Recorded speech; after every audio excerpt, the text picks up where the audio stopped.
All right. Live. We are live. This is Soundbooth Theater Live, and we are here with Mr. M.R. Leonard, the author of the book Pilgrims. And today we're going to start cold reading Pilgrims. Now, first of all, before I get started, I want to say cold reads at this point is just the title of the show. I have read this whole book. And I read a good portion of this book before accepting the job. I was surprised by the concept.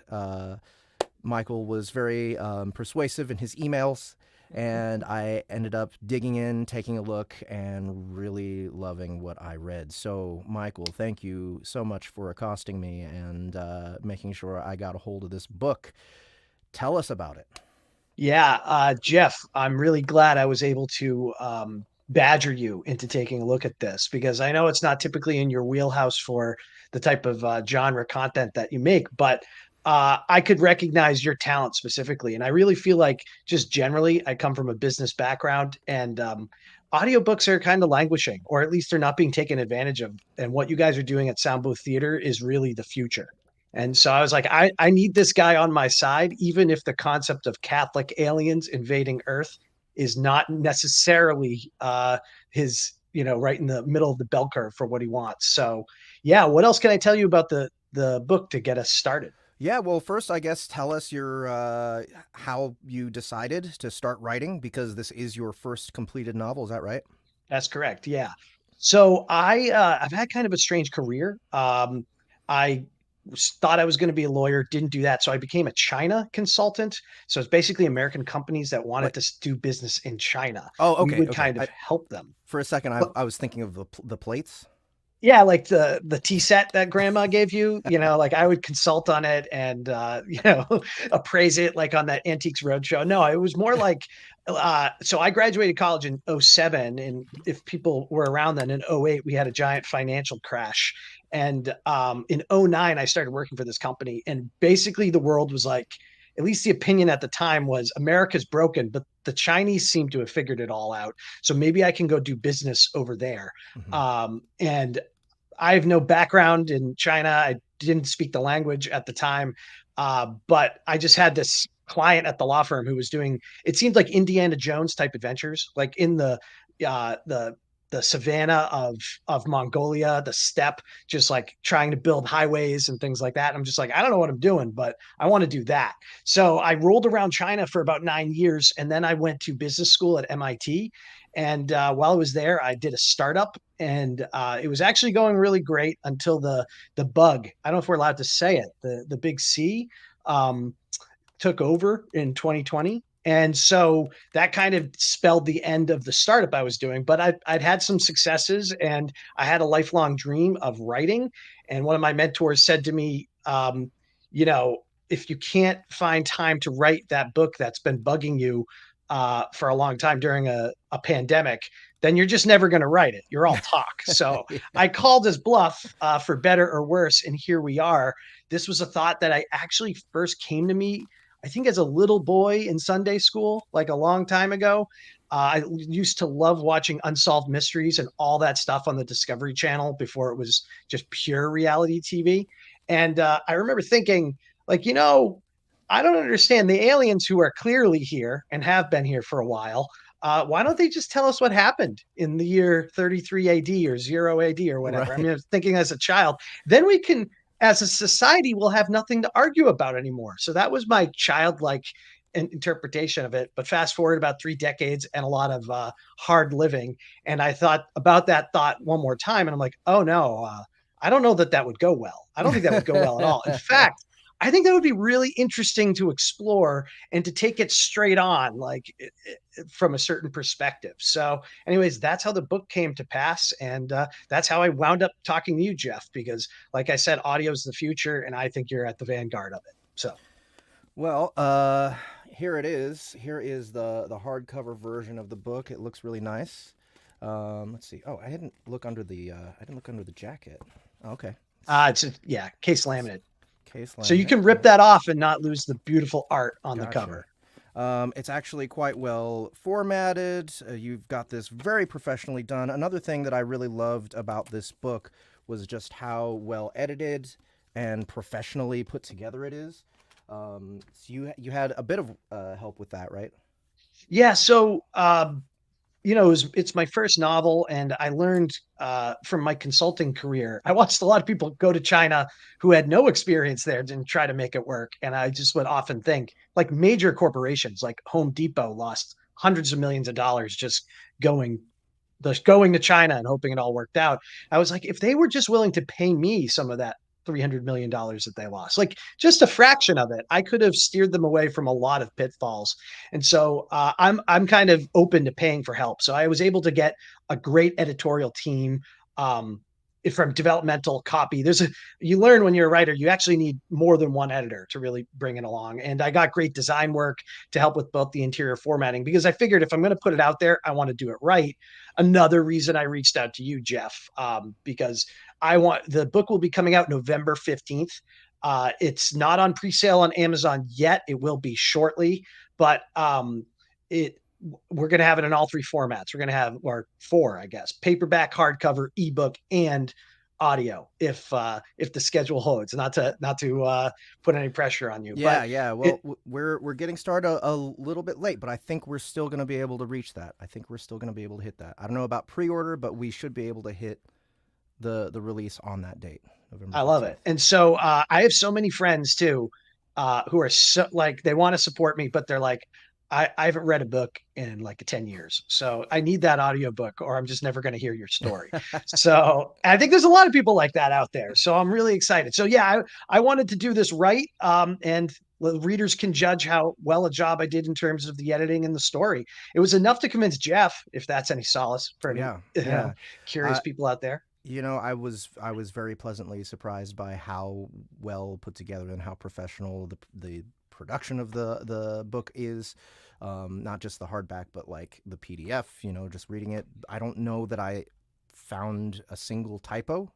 Nice. And having been in the indie industry for so long, it's just a really refreshing thing to deal with text that's immaculate. So Oh, um, that's good. And it's yeah, on brand, immaculate Catholic alien. So yeah, we want right. It we is. want it to be that way. But yeah, I really appreciate that. And hopefully a lot of readers will find that it's a page turner too. I tried to, the editing rounds make it so that there's not a lot of fluff. So you can fly through it. And it's 80K words, which is, it's not over long. It's probably like the average size of a new novel. So yeah, I hope that all appeals to everyone out there and gets them excited for it. Because what I didn't want is the premise. I think the premise is kind of a hook.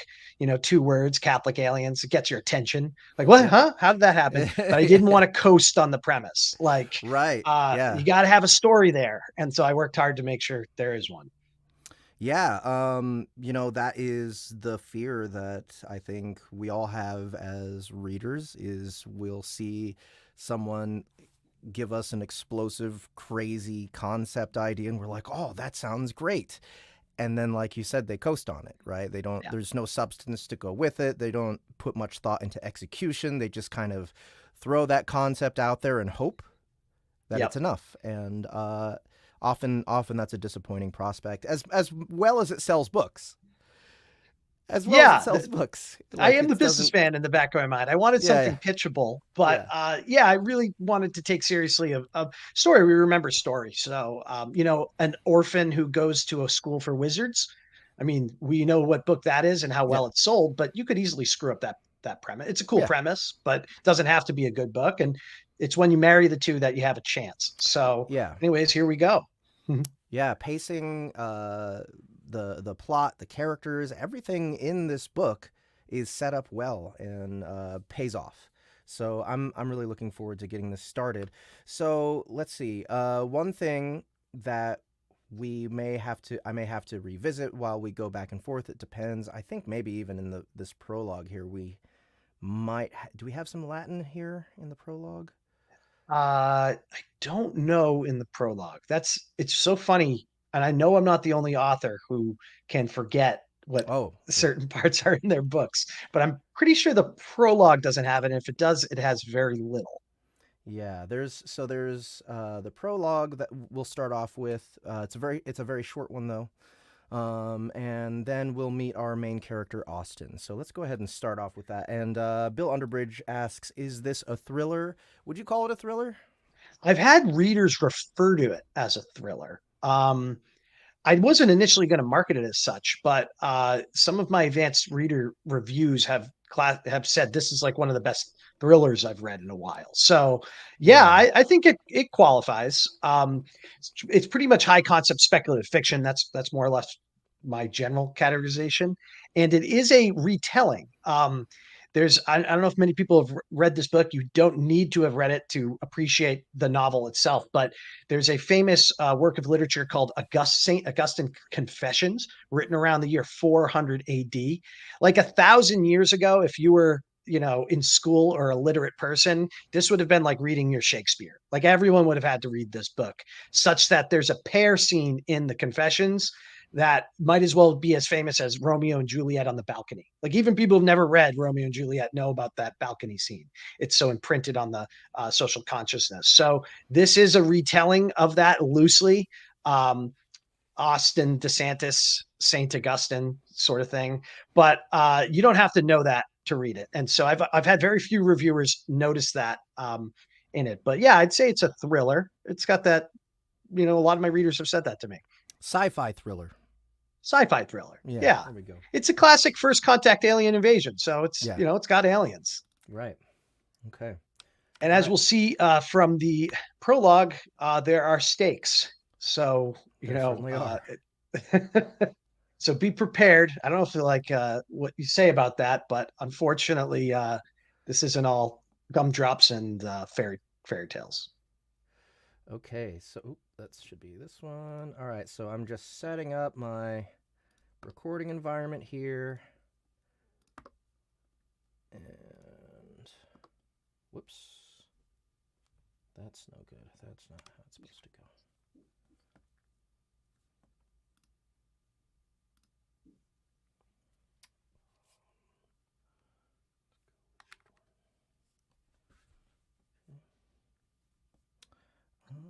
Phone. This one. There we go. All right, now we're all set up. I think we're good. All right, guys, so we're going to start with the prologue. Steaks or steaks, Edward Jenner asks. No, it is still morning. No, not time for steaks in that way.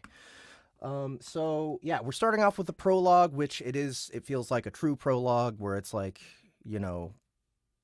aside from the main story, or at least a different part of the timeline, you kind of drop us somewhere in the middle with characters that we don't quite know yet in a situation that we don't quite know, but we want that sort of adrenaline to start us off. And I think this is a great place to kind of give you guys show you guys the stakes, as Michael was saying.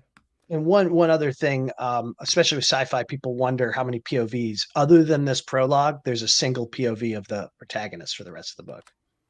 Right.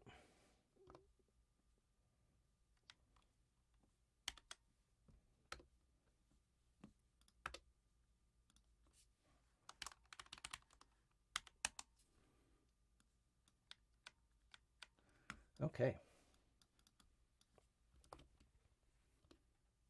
Prologue. Saint Innocent. Is this Riyadh? Riyadh, yep. Yeah, I should. Capital of Saudi Arabia. I should get your pronunciation guide out. Oh, so his. Do you want how to say his name?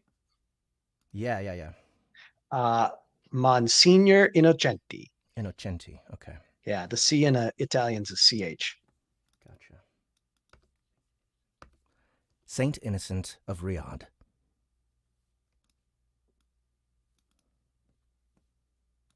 Okay, so this italics here. And this is supposed to be our Monsignor, the translation of what he's his chanting? Inner. He's not saying it out loud. This is his inner thoughts. Okay.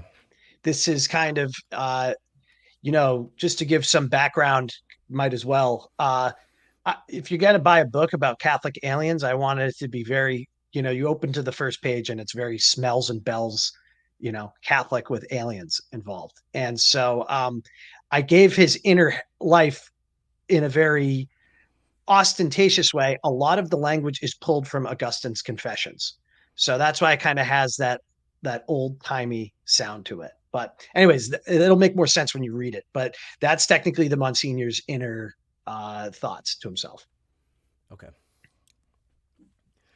Great art thou, O Lord, and greatly to be praised, who in thy power and in thy infinite wisdom hast created me but a particle of thy creation, to humbly extend thy mercy into this hospital, that through thy perfect will I might save these children from the killer robots. Slow the alien hand of death, wreaking destruction across the land. Let's try this one more time. Okay, so I'm all right with the intensity here. I think that I can go just a tiny bit slower, make it a little bit easier to understand while still trying to maintain this accent. Love it.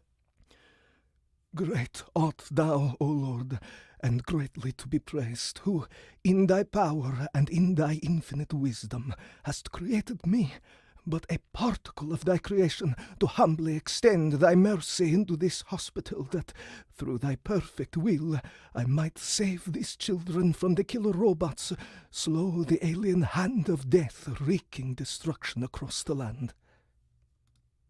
There we go. Any trouble hearing that, guys? Any trouble understanding what he was saying? That's the hardest part, is like if he's kind of in his mind and he's almost like chanting this to himself while he's trying to get these things done, rushing around. I loved it, Jeff. It's perfect, and it's okay if you only understand a few key words like killer robots. I almost feel like creating a little bit of a word vacuum around killer robots. Almost as if he can't believe he's thinking this himself. Yeah, I wanted it to look like a prayer from like an old medieval manuscript, but with weird things like like killer robots. I might save these children from the... Oh, no.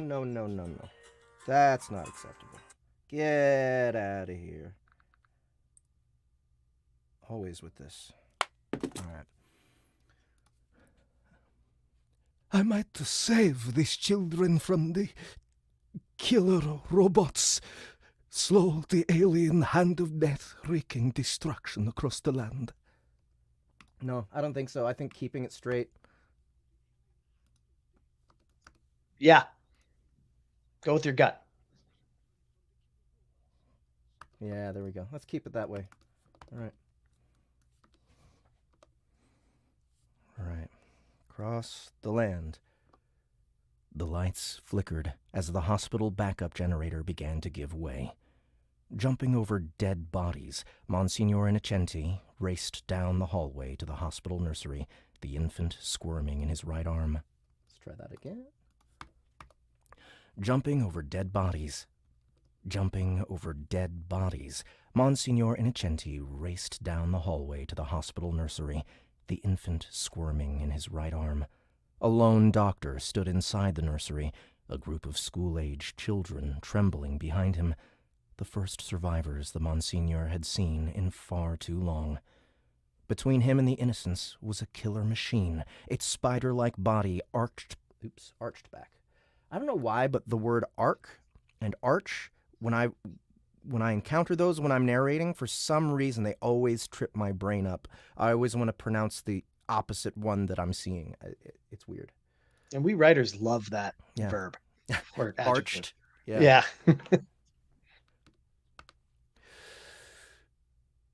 Between him and the innocents was a killer machine, its spider-like body arched back, poised to launch itself through the tempered glass of the nursery door. Ignoring the pain that radiated up his left arm toward his chest, the Monsignor focused on the machine. He raced to close the distance, but before he could reach it, the machine burst through, landing inside the nursery in a rain of glass. I beseech thee, O Lord, commend my failing body into the nursery, that I may grab the killer machine and cast it back into the corridor, so that the people inside might be saved. Monsignor Innocenti stepped through the now shattered nursery door, glass crunching beneath his feet. The machine was getting back up, preparing to strike. Tucking the child closer to his chest, the Monsignor reached for the machine with his left hand, praying the crushing pain in his chest would not make his aim any less true. Before the machine could fully rise, the Monsignor grabbed it and threw it back into the hall. I praise thee, O Lord, who has graced me with swiftness, that thou hast I praise thee, O Lord, who has graced me with swiftness, that thou hast heard my entreaties, delivered me to these innocents, in the hope that they may be saved.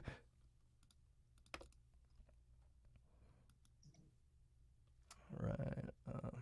You're giving me chills, Jeff. I love it. That's my direction right now. Good. Okay, so, yeah, English accent for this guy. Just one thing. Yeah. Oh, God, I didn't mean to cut Good. you off. It's all I good. don't know if you've noticed that, but if you travel abroad, depending on who taught someone how to speak English, like I would meet often a lot of mainland Chinese people who never left China but had Australian accents that were just awesome. So, anyways, that's why this person has a British accent, even though we're not in Britain. You're alive? Like many men in Saudi Arabia, the doctor spoke English with a British accent. Huddled behind him were a dozen young children and perhaps a dozen more newborns, crying in their bassinets. Is it bassinets or bassinets? I say bassinet, so.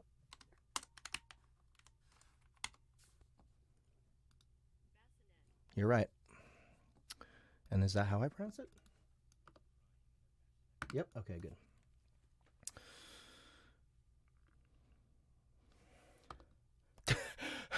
The machines will not harm me. The Monsignor said in his heavily accented English.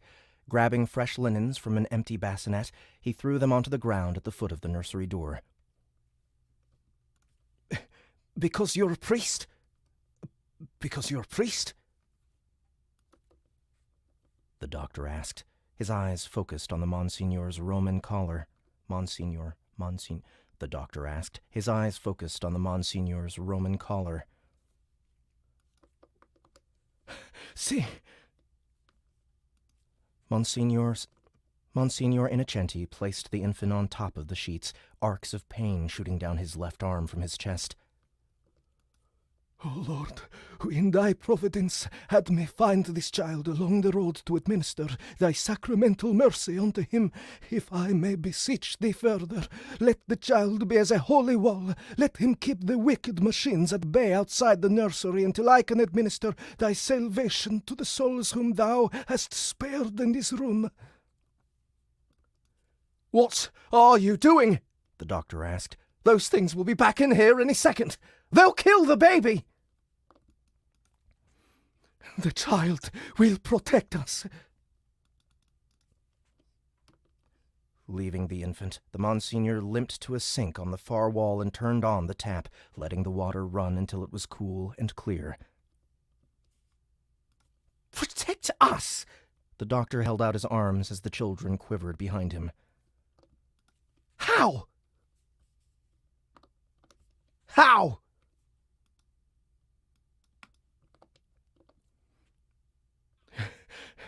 The child has a halo of protection.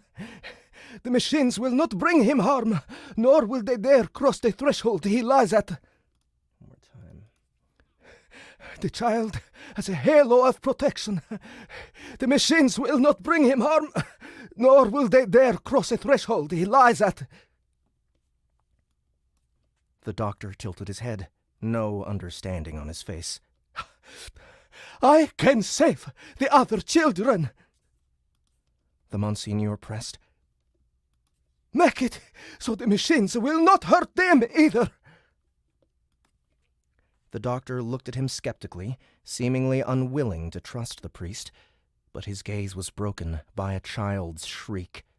4 more machines had gathered at the entrance, their small metal bodies motionless, their spindly legs gripping the door jamb like spiders in weight.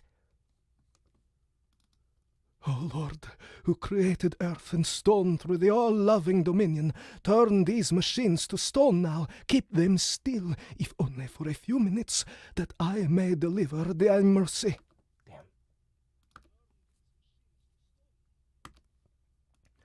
O Lord, who created earth and stone through thy all-loving dominion, turn these machines to stone now. Keep them still, if only for a few minutes, that I may deliver thy mercy before the diplomats arrive, my toil made fruitless by their steely hands.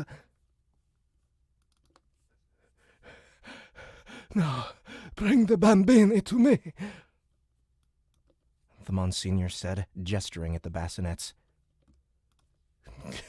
There isn't much time. The doctor said something to the children in Arabic before grabbing a bassinet and wheeling it over. The doctor said something to the children in Arabic before grabbing a bassinet and wheeling it over. As soon as the bassinet was next to the Monsignor, he picked up the newborn and began the rite. Amen, amen, I say to you, the Monsignor said in his native Italian. No one can enter the kingdom of God without being born of water and spirit, and so I baptize you in the name of the Father. The Monsignor brought the child's head under the faucet and let the cool water run over her. In the name of the Son, the newborn cried as the water flowed over her head again.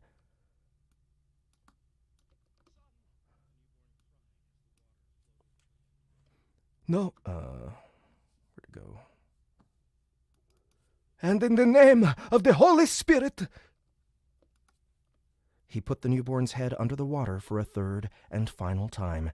His task done, the Monsignor returned the newborn to the bassinet. Where does this halo of protection come from? Where does this halo of protection come from? The doctor asked, pushing over another bassinet.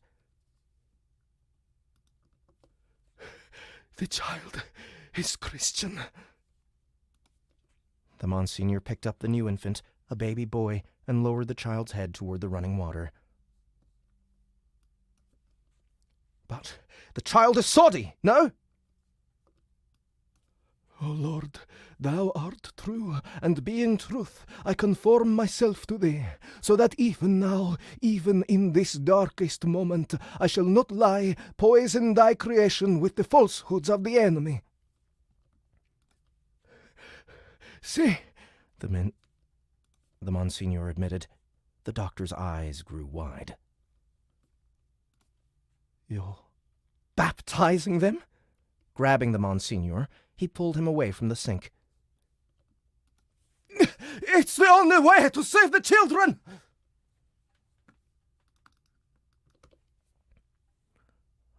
The Monsignor pleaded,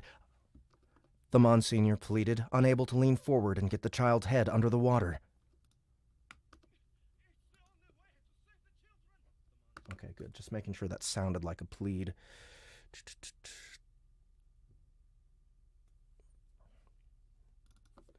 How dare you! The doctor seethed. These are Muslim children born to Muslim parents. It's apostasy! A searing pain shot down the Monsignor's left arm, his aged body failing. He could not go on much longer. All of Arabia is in ruin! All of Arabia is in ruin! He cried. He cried. This bambini! Where'd it go? This bambini are orphans now. Their parents surely dead. I must protect them while I still can. Did that dialogue go onto a separate line? Yes. Hold on. Okay. Wrong one. Good call. I'm loving it.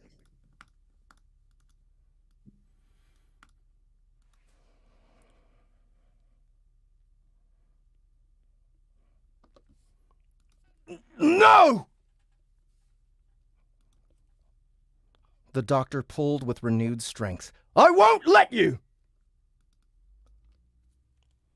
O Lord God, the creator and disposer of all things in nature, of sin the disposer only, grant my earthly vessel one last thrust of vigor, that I may have the strength of Samson before my end.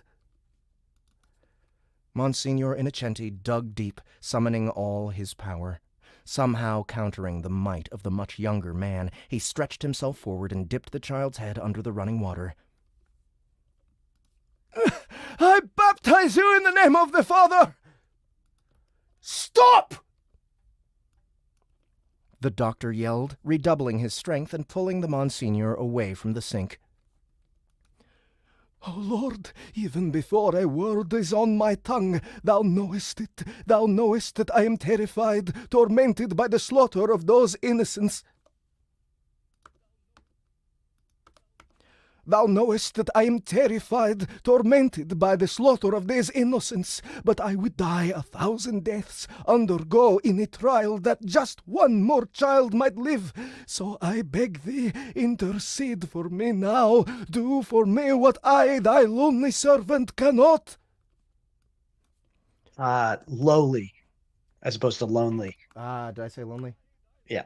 Oops. Crap. Good call. So I beg thee, intercede for me now, do for me what I, thy lowly servant, cannot.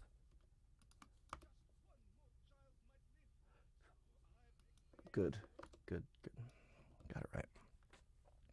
The Monsignor shifted so that the child's head was again positioned under the flowing water. And in the name of the Son. Adjusting his grip, the doctor pulled the Monsignor away from the sink with even surer strength. He yelled something in Arabic, and the huddling throng of children descended on the Monsignor with terrible speed. Please! The Monsignor pleaded. It's the only way! The little hands grasped at him, determined to snatch the newborn away. He struggled to hold on to the baby, but the children were smothering him, endangering the little one, so he let them take the boy, thrusting the infant into the arms of an 8-year-old girl.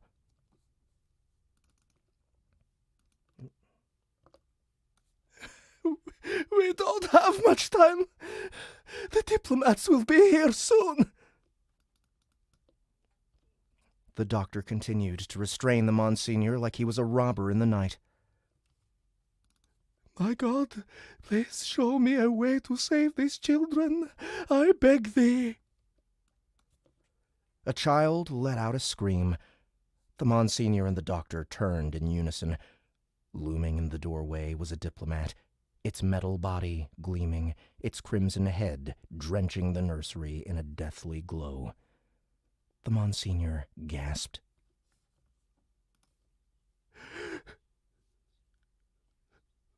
We're too late.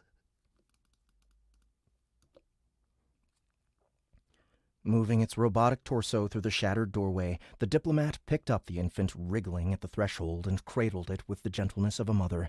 The child in its steely arms, the diplomat carried the infant to an empty bassinet and placed it down softly, making sure no harm came to the little boy.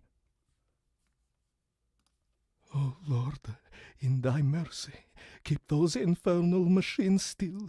Strike sense into thy wayward pilgrims, that they may see their error before it is too late. With no barrier holding them back, the killer machines leapt forward, unleashing their fury into the room. The doctor released his grip on the Monsignor as the children scattered in every direction. They fell to the ground as the machines caught up to them, their eyes wide, a look of waking death seared onto their faces. The doctor's fists flew at the machines in a desperate attempt to protect the 2 children cowering behind him. Yet no matter how swift his punches, the machines were swifter still, overwhelming the doctor until he was face down, limp on the floor. The Monsignor dove toward a young boy whose little hands were trying frantically to dislodge a machine clinging to his hip. the Monsignor swiped the machine onto the floor, immobilizing it under his foot. Oh my God, my loving God, who has known me since before I knew myself, let my body shield this child. Let me remain here as long as it takes. Let my flesh turn to dust before this child sees any harm.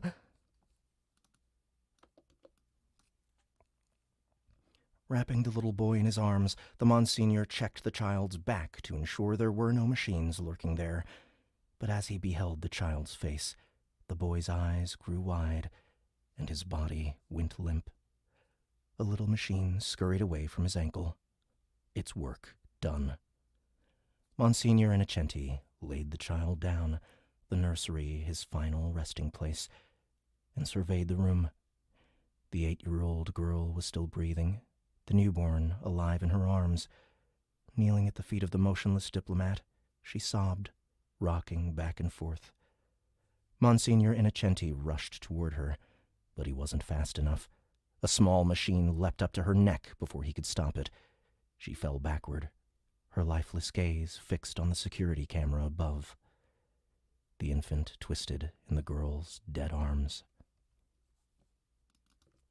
Please, Lord, let me save him. I beg of thee. Monsignor Innocenti grabbed the newborn from the girl before the nearest machine could strike. He sprinted toward the sink as the little machines climbed into bassinets, extinguishing the unbaptized newborn's cries like candles, one by one. And in the name of the Holy... Oops, crap.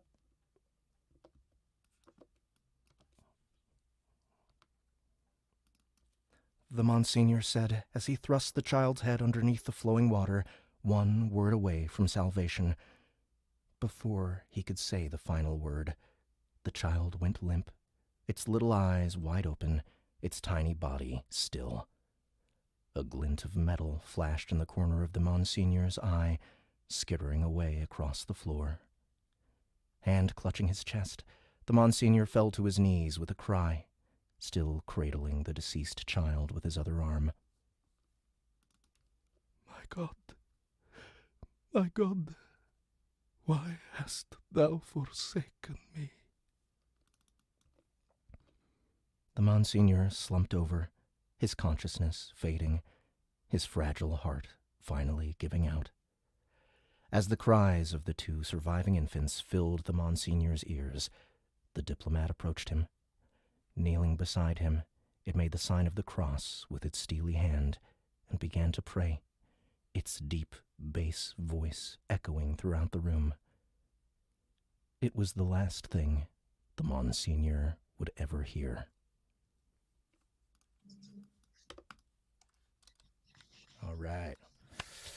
Ooh. Whoa. Jeff, I've played that chapter out a million times in my head, and that couldn't have been a better rendition of it. I mean, that was perfect. It's a fucking intense scene. It's a lot to jam into someone's face right at the beginning of the story. So I'm glad to I'm glad this is where people are picking up, because I feel like it's going to staple them to the book. You know, they're just gonna be like, what? Yeah. That was the intention. And, it's one thing to read it, but to hear you perform it is just on another level. I think a lot of people have either been to baptisms, christenings, people call them, family, friends, you just get invited. And so they might have some idea of how it goes. And usually they're not even remotely this extreme. So I wanted something familiar, yet completely alien. Yeah. And it's awful what's happening. I mean, it's like, it's grim, it's dark. This book takes the idea of Catholic aliens showing up straight. And from my perspective, I'm actually a revert to Catholicism. I'm not coming at this as someone who's got a axe to grind. So bear with the book. It all gets explained and talked about, but no punches are pulled. Like I said, I might have as a child thought that if the aliens showed up, saying, hey, we think this is the right religion, everything would go well. But as an adult, I have no such illusions, unfortunately. Yeah. So yeah, intense scene. Man, I really loved it. I'm looking forward to, hearing what other people have to say about it. How's What everybody was doing your in the audience? reaction?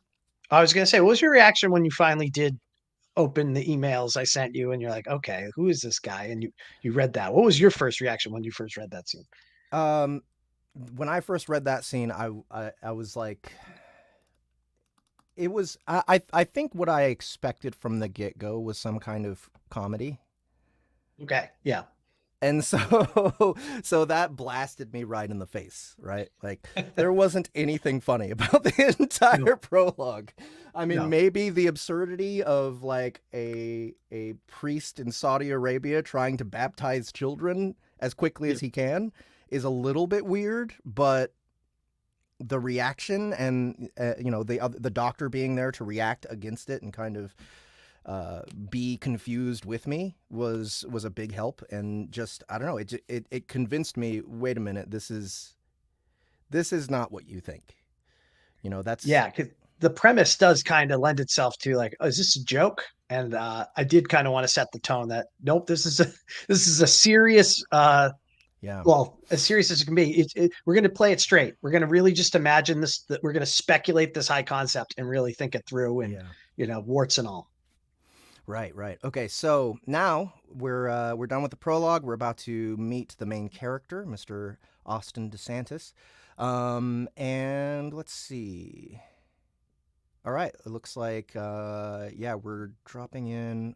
I'm trying to remember how chapter 1 starts. Mr. He is Washington. basically got woken up in the middle of the pre-dawn hours to go march. Right. Because this is a world where an alien ship has been. It'll be explained in this chapter, so this isn't really a spoiler.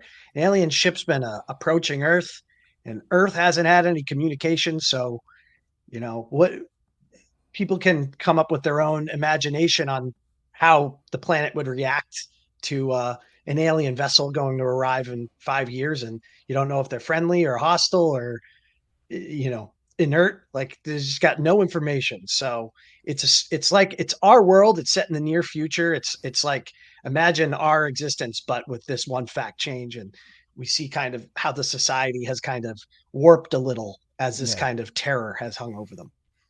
Yeah, I would say I mean pretty much the rest of the book. I feel like the whole book is kind of a surprise to me. And I think that is, something I've learned about fiction, about entertainment, over the past 10 years is most of entertainment is about surprise. Good. Well, I'm glad Um, that's your description of my book then. yeah, so that's why I think it hits so hard is because behind everything, it's just things just don't pan out the way you think they're going to, unless maybe you're picking up the clues that you've been putting down. Like right, like you said, this is based on the Confessions of St. Augustine, right? So like, Yep. if someone were to pick that up as they're reading along, do you think they'd be able to predict the rest of the book?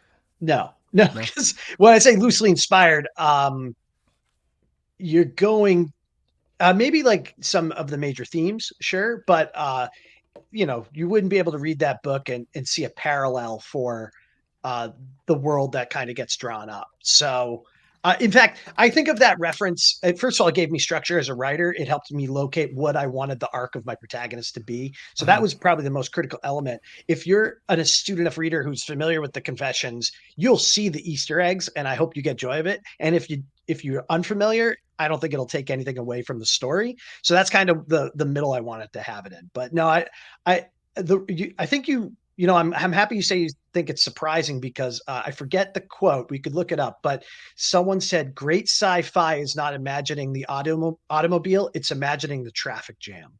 So it's like if you Yeah. could take the idea and then find like the next level thing to it, Yep. it's somewhat in it and it follows. So that people are surprised because they probably went to the first stop, which is in the automobile. But like, what are the derivative consequences of such a thing as like an automotive transport, a horseless carriage, you know? And it's like, well, if everyone has these, our roads aren't that big. You know what if there's all these crowded roads? And then that's, so the audience can follow. It's not like you're just throwing random guesses to catch people off guard.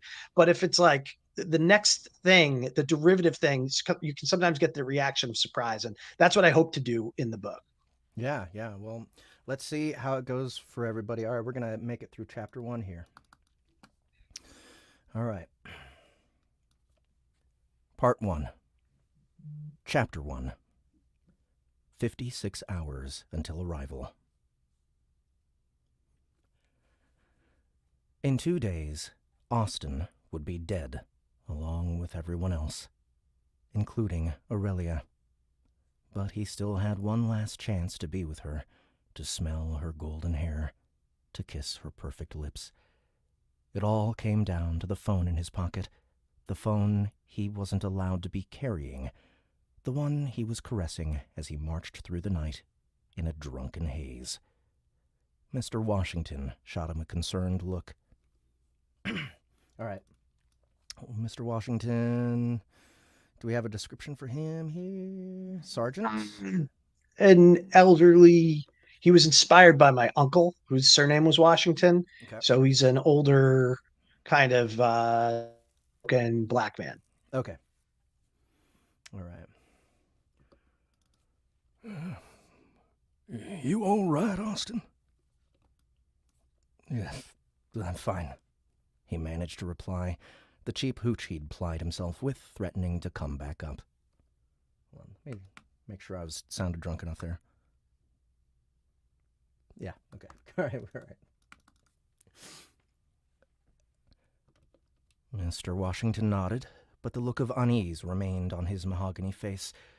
Ignoring it, Austin stared across the high school. Nope, not the high school, the high school. Ignoring it, Austin stared across the high school football field to see the last neighborhood civil defense platoon taking its place on the visitor end zone. In a few moments, the regulars would call the muster to order, and his chance to see Aurelia's post in time would vanish.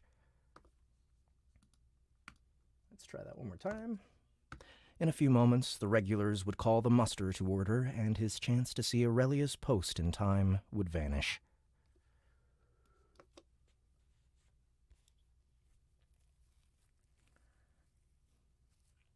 About how old is this sergeant? This is a good question. Let's say 40. Attention!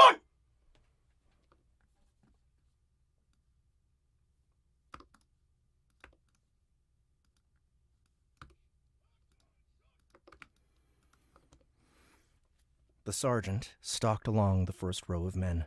He was clad in full battle dress, his regalia a sharp contrast to the civilians gathered on the field, half still in their pajamas. Behind him on the running track, his commander, a lieutenant, stood with a half-dozen regulars on either side. Let's go! Move it!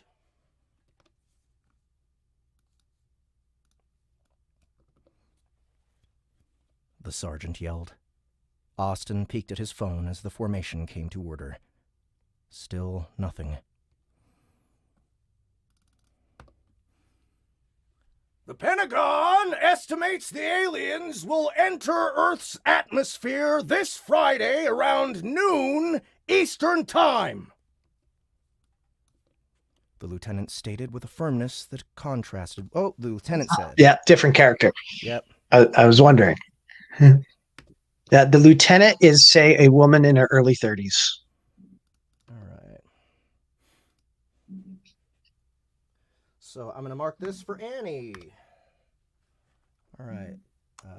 Lieutenant, what's her name? Wu. W-U. You said mid-30s? Yeah, mid-30s.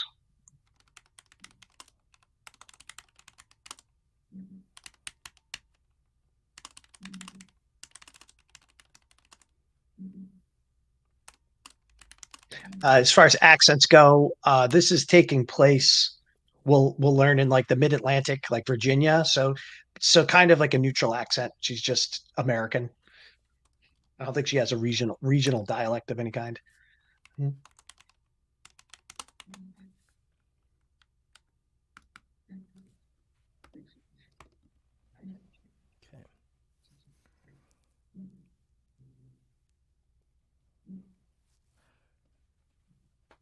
The Pentagon estimates the aliens will enter Earth's atmosphere this Friday around noon Eastern Time, the lieutenant stated with a firmness that contrasted with her petite frame. For now, we assume the premise is true, but let's make sure that she sounds extra.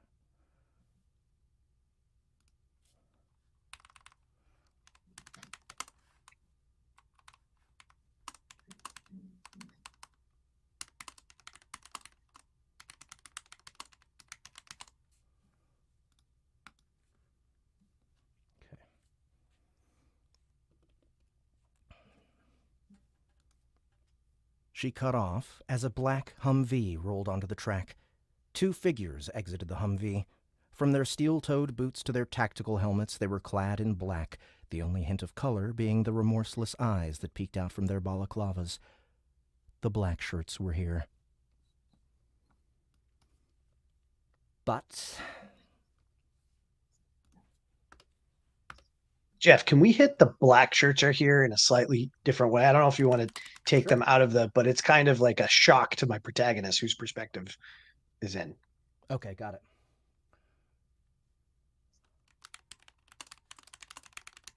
It's not a question mark. So it's not like the black shirts are here, but it's like, this is like the stormtroopers arrived. Yeah, like not whoa, like the silly what's ones. going on? Why are the black shirts here? Yeah, exactly.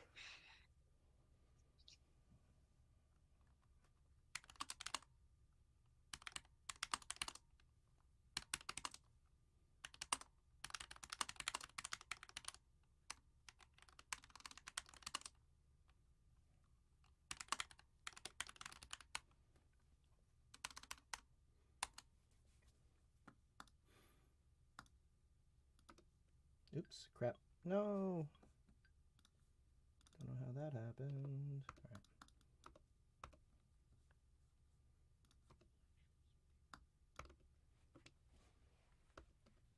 right. The black shits. The black shirts were here. The black shirts were here.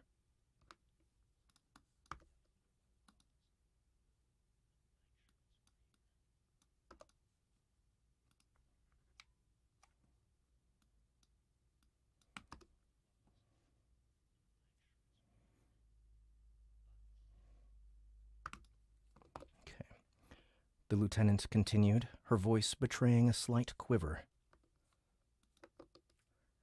We must always... where'd it go? We must always remember General Ferguson's words. The corollary is only as strong as our bravery. It's all right if I fuck that up because it's not my line. Okay. Just a placeholder. She nodded to the sergeant. Okay, you maggots! The sergeant shouted. Let's see how well you've been studying your civil defense manuals!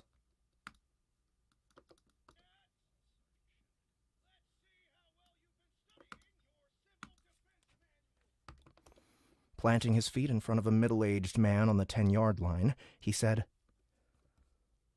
You! What's the first assumption of alien capability?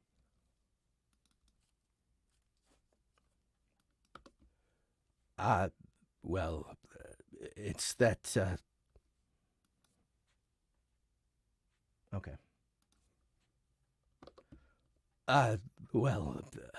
It's that...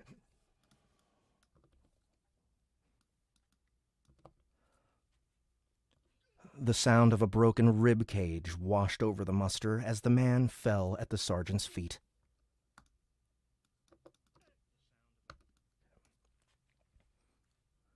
The lieutenant's gaze shot to the black shirts, as if in search of approval, but they betrayed nothing.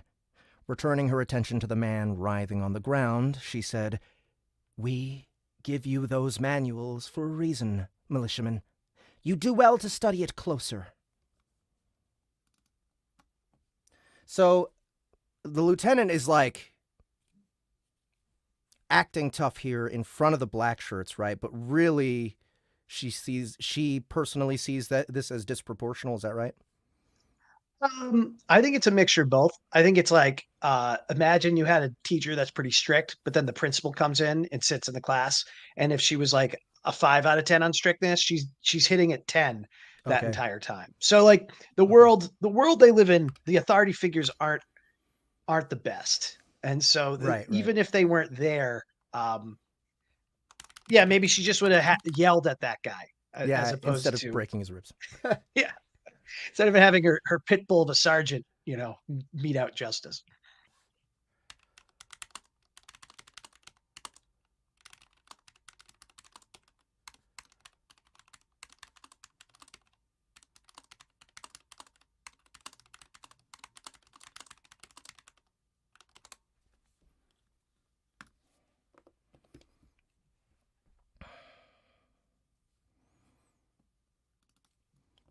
Austin's stomach curled, the swill ready to come back up, when he felt his phone vibrate.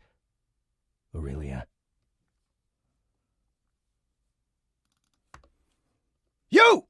The sergeant pointed at another man. Go!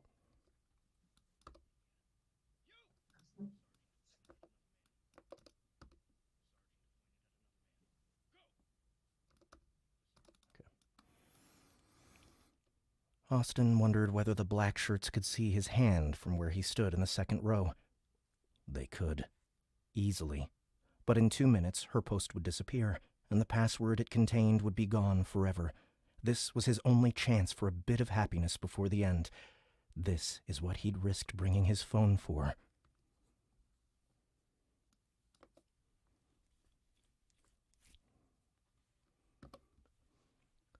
Sir! The militiaman shouted. The first assumption of alien capability is that the aliens have cyber dominance, sir! Before Austin could stop himself, his hand turned, revealing the phone. His body was taking over, giving in to the urge to see the password despite the feeble protests of his booze-dulled brain. Triumph. The nausea disappeared. Triumph. How apropos. Apropos. How apropos. 3 years of following her socials, paying for her all-access content. She had been his only ray of brightness in a cold and dying life. But now, with the password, it was all about to pay off. Just one paycheck stood between him and her in-person fee. Just one more boring class to teach before he could hold her in real life, wrap himself up in her purple sheets, and wait for the end of the world. That's correct, militiamen! The lieutenant. I was going to tell you. That's correct, militiamen, the lieutenant said.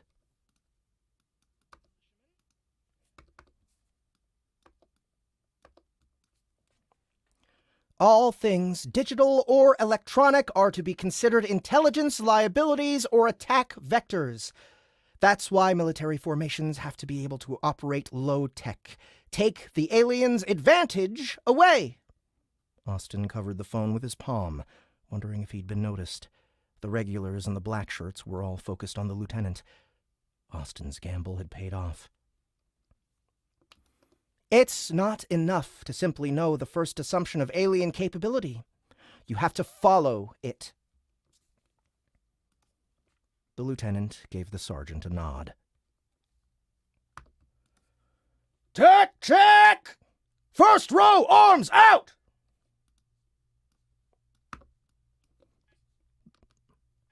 The sergeant bellowed.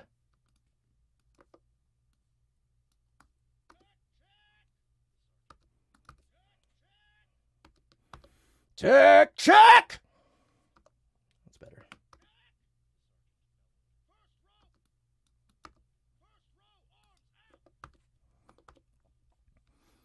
The nausea returned in a heartbeat. Suddenly, his phone felt like an anchor, dragging him to the bottom of a dark sea. It had been 3 years since the regulars had called for a tech check at a muster, Austin had been sure they didn't bother with those anymore, but he hadn't counted on a surprise visit from the black shirts. "Lieutenant, I got something!" The sergeant yelled, clutching a chubby militiaman who was shaking uncontrollably. Let's see it. Let's see it. Sweat erupted on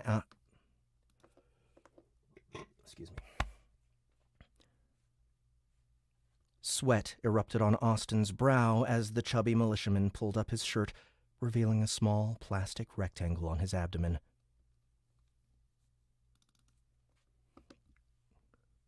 "It's my insulin pump. It's my insulin pump, ma'am," the militiaman said. I need it." The lieutenant's face fell. She glanced at the black shirts, taking a second before turning back to address the militiaman. "Do you think your diabetes is more important than the planet's defense?"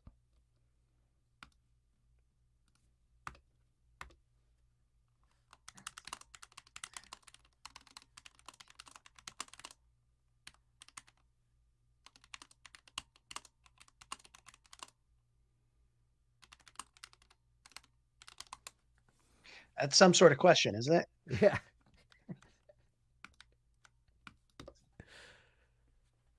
Oh, so she's not his girlfriend. As someone said, Carrie Bartkowiak. How do I pronounce your name? Bartkowiak.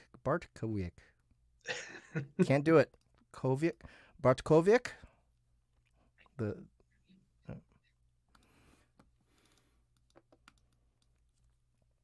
Oh, I think maybe she was actually referring to Aurelia.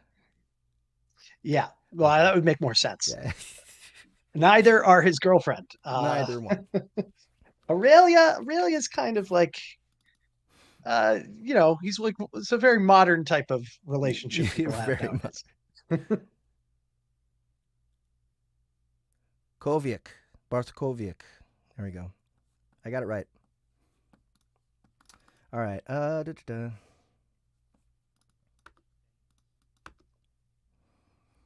Defense. Let's see where to go.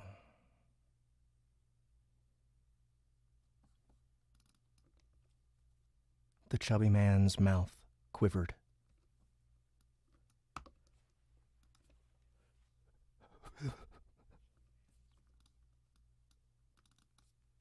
Keep that in there.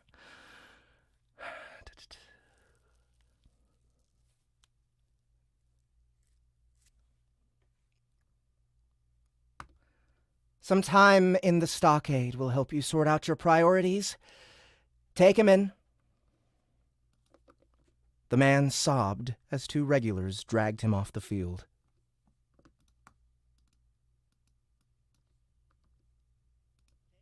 Keep that in there.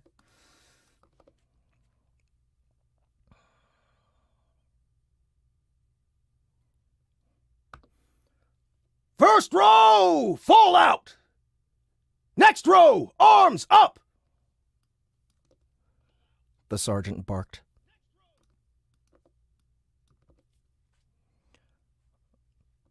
When the men in the first row turned 90 degrees to their left and began marching away, Austin's heart pounded as panic overtook him. In a few seconds, he would be in the front row, his phone exposed for all to see. And Aurelia would be gone forever. Rather than in her beautiful arms, he would spend his final hours in a sweaty, throbbing cell. He cursed himself for bringing the infernal thing, wishing with all his being he could just be rid of it. That was when he felt a hand on his, prying the phone from him, absolving him of his misery. Austin forced himself not to turn around to look his salvation in the face. Instead, he let the phone go from his grasp moments before it was his turn to stretch out his arms. The sergeant manhandled him, his palms sweeping over Austin's body with the gentleness of a bulldozer, but there was no contraband to be found. After a moment, the sergeant moved on to pat down Mr. Washington, who stood next to Austin in line. The nausea he felt lifted, and he exhaled in relief. Aurelia really would be his, one last pleasure before the eternal blackness, some unknown stranger to thank. A bump on Austin's thigh made him freeze, all his muscles tensing in unison.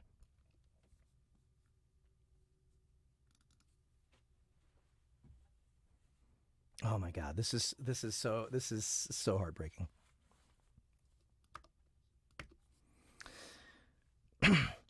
His benefactor was trying to return the phone to Austin's pocket, but his aim was off. He kept fumbling on Austin's leg, the whole clumsy spectacle impossible to hide. Hey, you!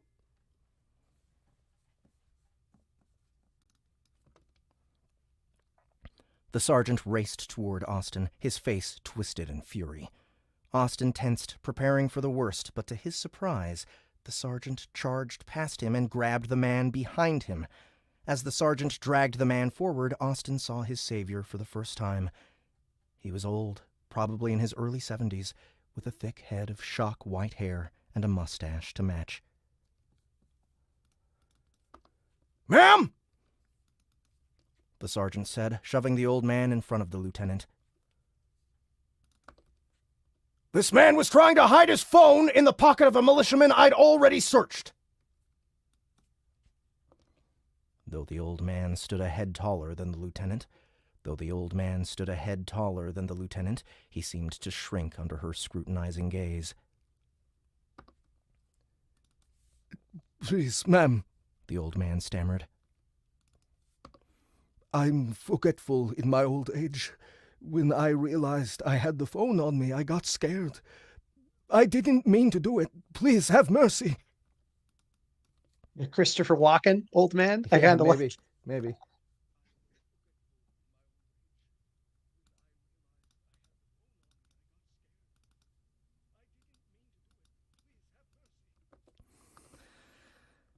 Bile clawed at the back of Austin's throat.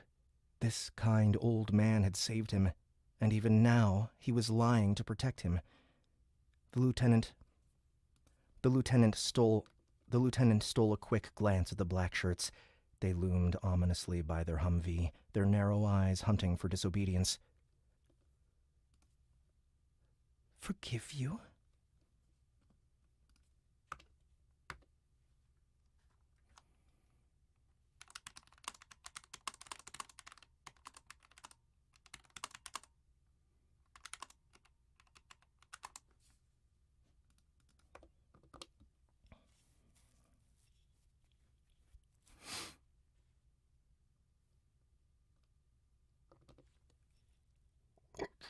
Excuse me, she said after collecting herself. Do you think the aliens will be so forgiving? The old man trembled. Austin's mouth opened to confess, to spare the old man, but no words came to his lips. The lieutenant's cold command cut through the air. I mean, even if he did confess, they'd still both be whipped, right? Oh yeah, definitely. Yeah, it's no, there's really no winning in that scenario. The guards found a shiv in your friend's cell, and telling them that it was yours isn't going to do much. But oh man, thank you, Bill see Underbridge. Yeah. Hid the phone in my ass.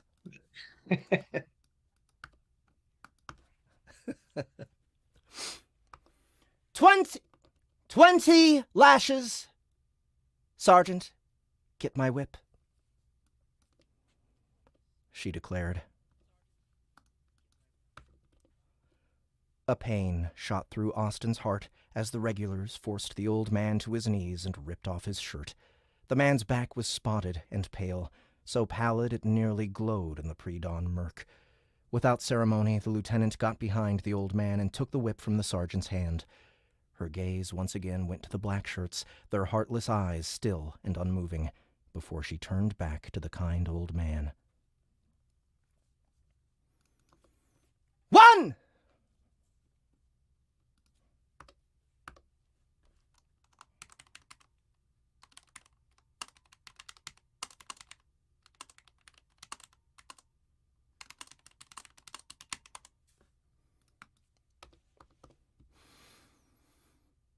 She hurled the leather tongue onto his back, leaving a trail of broken skin in its wake. She hurled the leather tongue onto his back, leaving a trail of broken skin in its wake. Sorry, I just had a stupid memory that doesn't belong in my brain. Okay.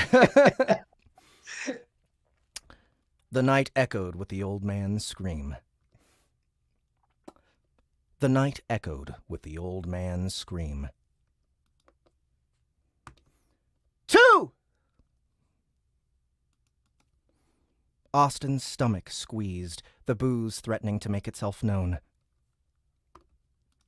3! The whole formation shuffled as the old man's agony crested over them. Austin tried to distract himself by focusing on the lieutenant's patches. Austin tried to distract himself by focusing on the lieutenant's patches, reading and rereading them over again. Lieutenant Wu, U.S. Army, 22nd Mechanized Battalion. 15! It didn't work. The sight too gory for his stomach to bear. He let loose, retching and then retching again, until all that he heaved was air. Excuse me. By the time he finished, the old man was lying wasted, bloody on the ground, and the sergeant was storming... Let's try again. By the time he finished, the old man was lying wasted, bloody on the ground, and the sergeant was storming... Storming. By the time he finished, the old man was lying wasted, bloody on the ground, and the sergeant was storming toward Austin, fists clenched in rage. And that's a chapter. And chapter 1. Yeah. All right, so... Are you going to do blood-curdling screams for the old man, or in a Christopher Walken voice? I don't. Christopher Walken, maybe one Walken scream. Yeah. No, that was great, Jeff. I'm really interested to hear, did you say Julie's rendition of Wu? Annie, it'll be Annie. Annie. Yeah. All right. Yeah, I think she'll be able to handle it. She's please, mistress. See, that's what I was laughing at. Yeah, I know. That thought occurred to me. I thought, you can save that for your other podcast, that memory, but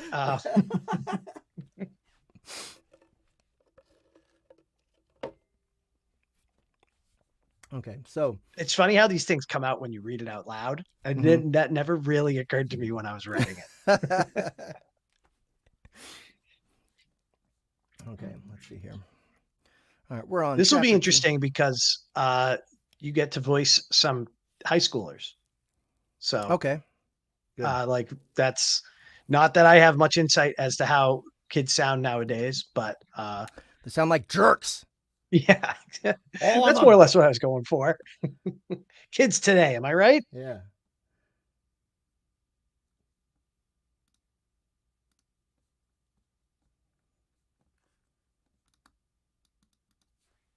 Okay.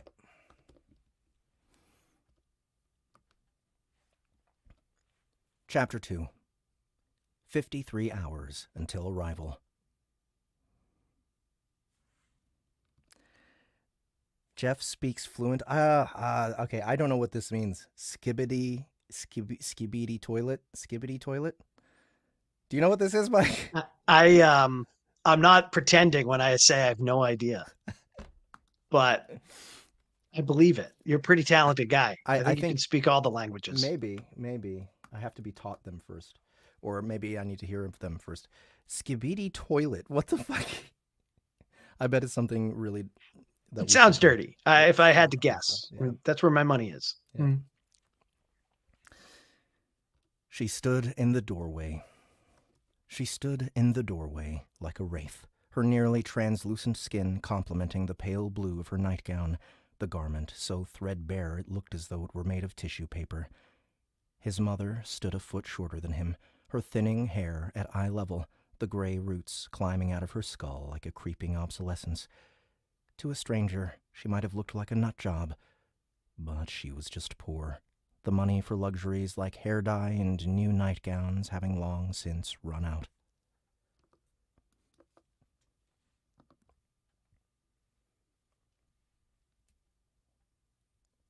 Austin?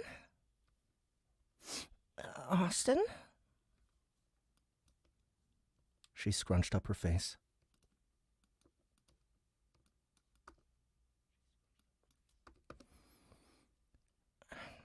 Are you okay? Are you okay?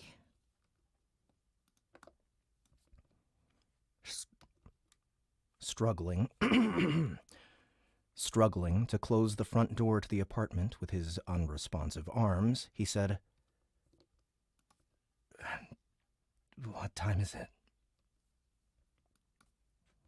She pointed at the vomit stain on his shirt and frowned. For breaking attention, the sergeant had made him do 100 push-ups on top of his own sick, but he didn't have time to explain. Mom, what time is it? It's 7:38. It's 7:38. Austin's heart sank through the floor. He rushed past her, down the hall and into his bedroom, where he turned on his Jurassic laptop, the whir of its barely functioning hard drive filling the room. Yeah, it's not even solid state. Oh no. No, he's got the junk. It's the kind of world this is. He was late. 8 minutes late. Those 8 minutes could be all the difference between him dying alone or in the arms of Aurelia. As the machine booted up, he tore off his soiled shirt and grabbed another one from atop the pile of dirty clothes on his bed, just managing to get up.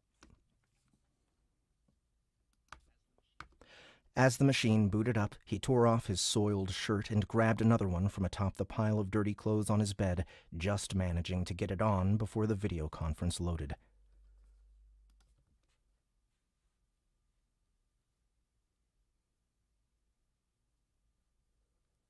Come on. You know you want to. He's talking to his laptop about saying that? Sorry, that's not Austin. So it's like, imagine you sign into a Zoom and that's the first thing that's coming out of the speakers. So Gotcha. That's a student in the classroom.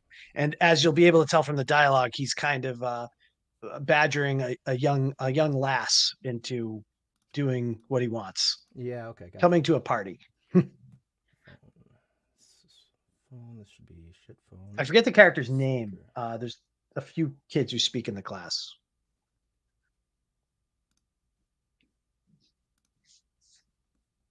Could use my trusty book to figure it out.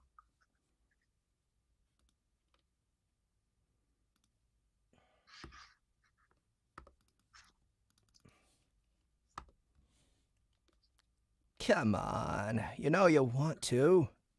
So one other thing, it does say later, this is a prep school in Savannah, Georgia.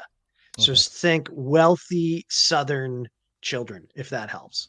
I mean, Okay. if you don't want to do the accent, that's fine, but it does get mentioned in the text later. Okay. Come on. You know you want to. Is that right? Okay, that's not terrible. Maybe I'll go with nice TV instead. I wish I could show you guys the playback, but loopback isn't working for me right now, so that's the program I usually use to direct sound from a program into StreamYard, but for some reason that I've had to take a break from that program because it's been crashing my whole computer, so sorry about that, guys. No, I'm going to keep it on the low quality speaker. There we go. The sound of Austin's class spilled out of the tinny laptop speakers. The kids were scattered about the classroom, some perched on desks, others leaning by the window, evidently taking full advantage of what they thought would be an unscheduled free period. Miraculously, an administrator Miraculously, an administrator, an administrator.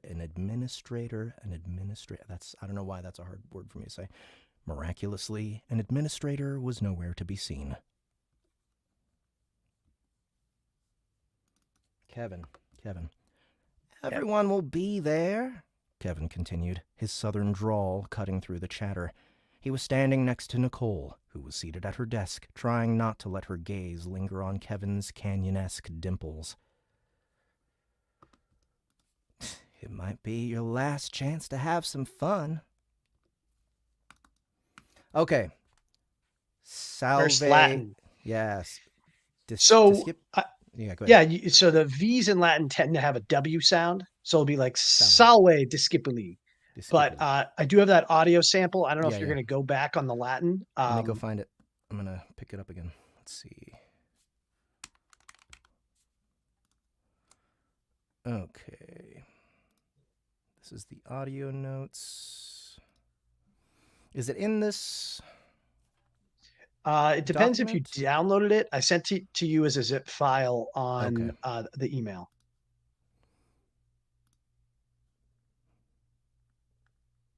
I'm going to try to find it too. Here it is.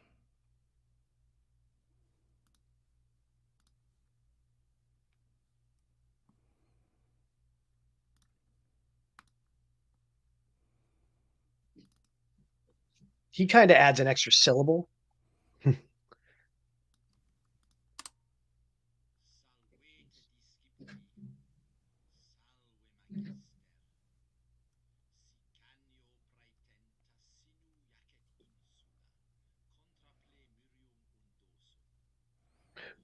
Which file did you click on? The very first one, page 19. Yeah, that should be it.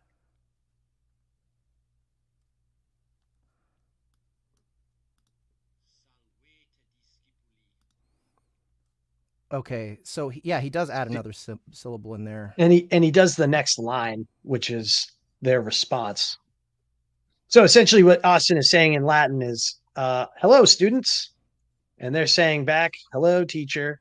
Kind of like when you had Spanish class, if anyone had to take their language class, and you always start with like, hola, señorita, or whatever. Magister discipuli. That sounds right. Yeah, like don't feel like what that guy says is gospel. What Jeff is listening to is I hired a Latin, like for when I wrote the book, I used Google Translate to just put in Latin kind of placeholders, but I did hire a Latin scholar to check my Latin to make sure it's correct. And he was kind enough to record the various Latin lines in the book so that you'd have some sense of how to pronounce them properly. But their reference, let's use them as a reference. Let's not be married to this guy's interpretation. Okay. All right.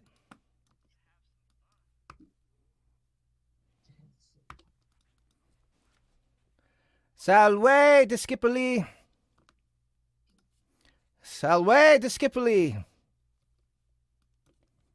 Austin summoned his best teacher's voice. Salve discipuli. Let's all take our seats so we can begin.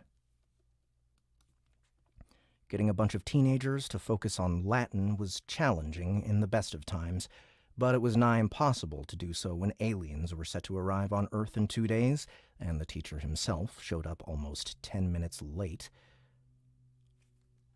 Something's going on outside. There's noise. Nope, it already started before I stopped. But it was nigh impossible to do so when aliens were set to arrive on Earth in 2 days, and the teacher himself showed up almost 10 minutes late. Austin, however, had no choice but to proceed. Administrators often checked in on the classes of remote teachers, especially substitutes like Austin. While he was lucky that none had decided to stroll in before he logged on, they would still be none too pleased with the classroom's current state of disarray.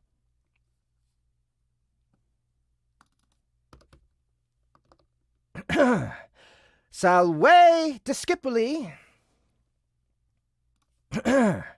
Salve discipuli. Austin repeated, his tone sterner. Okay, so what I'm going to do here is I'm going to do 4 different voices. I'm going to export them and put them in the speaker track. So let's see. Get all these prepared. I love how you do this, by the way. I saw you do that on one of your other cold reads. It's great. Salve magister. Salve magister.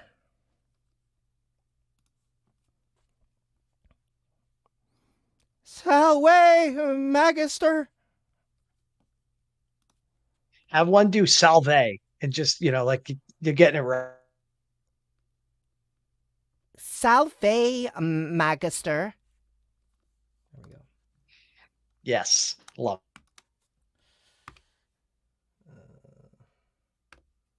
Where's my Bonjour, teacher. Bonjour. Yeah. Okay,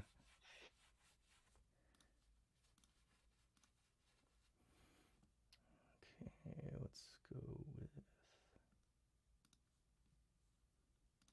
Would you make it to Latin class 2 days before the aliens showed up, Jeff, Hell- or would you be skipping hell. school? Hell no. It's an important language.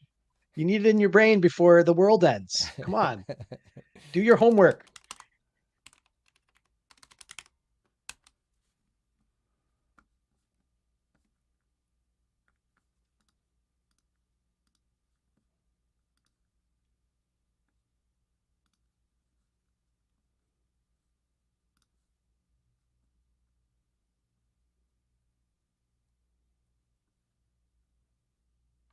Here we go. Here we go. All right, we'll put that here.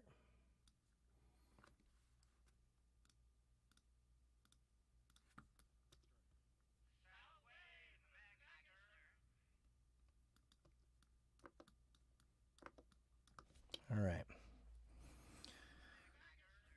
The class half-heartedly replied, ambling back to their seats. This was Austin's last class before the arrival. The school would be closed. The school would be closed the next day and the day after that.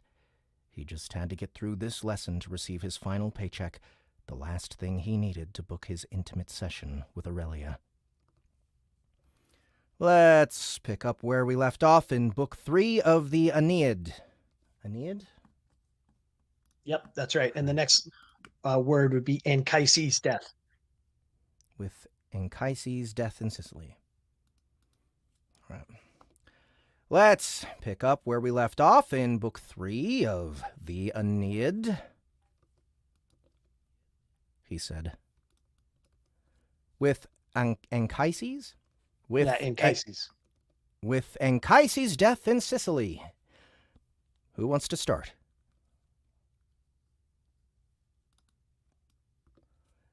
Why were you late, Mr. D? Adam's drawl. Adam's drawl was even thicker than Kevin's, seemingly a prerequisite for admission to this private academy in Savannah, Georgia, a veritable assembly line of Southern gentlemen and debutantes. Muster ran late, Austin said, the image of the old man's bloody back floating through his mind. Now, let's look at line 692, he said, shoving the vile image down. Okay, and let's get this one. I need to find that.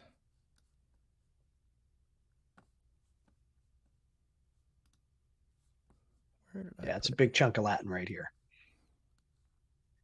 Here it's from the actual book, the Aeneid. So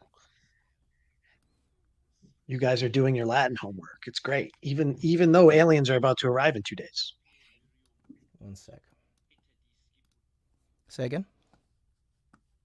I said, this is an actual line from the Aeneid. This is the actual Latin from the famous work. It's considered like the founding story of Rome. like in a figurative sense. But anyways, you're doing your Latin homework, even though the aliens are on the gates. So I appreciate it. Everyone on this stream deserves an A+. Okay.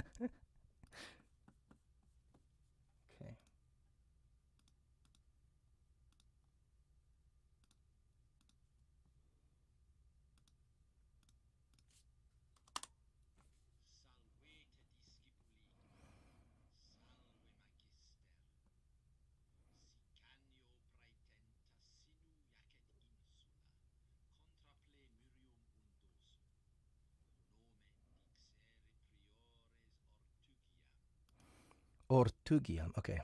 Sicianio prae. Yeah. Sicanio praetenta sinu iacet insula contra plemirium undosum nomen dixere priores ortugiam. Ortugiam. Two That sounds for good. the Y sound.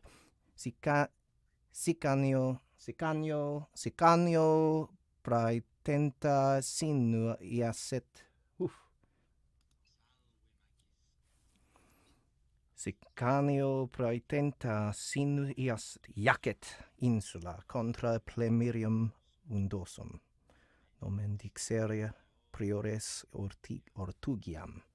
Okay, I think I got this. Sicanio praetenta sinu iacet insula contra plemurium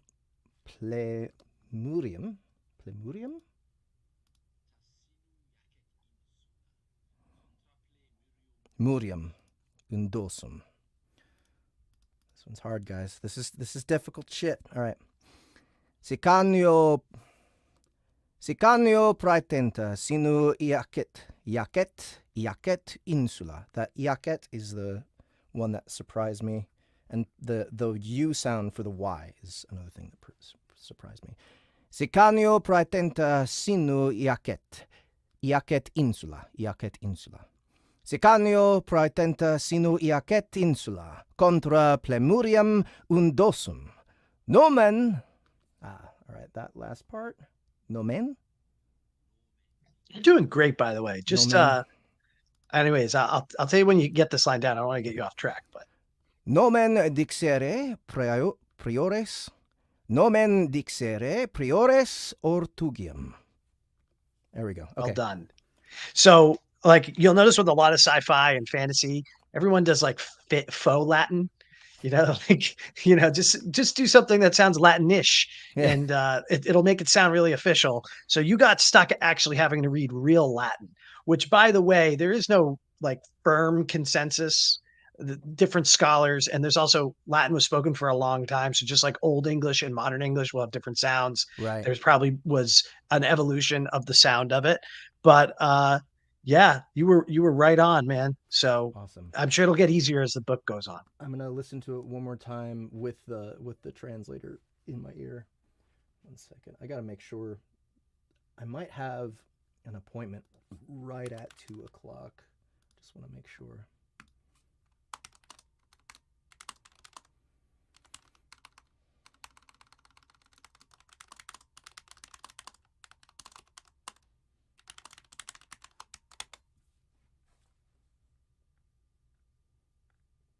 Okay. Where did it go?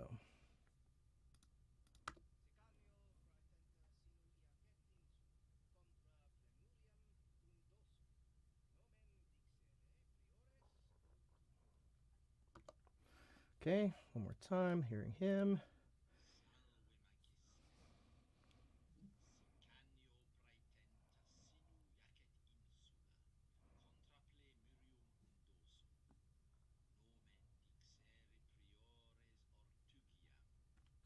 Okay, so one I'm questioning is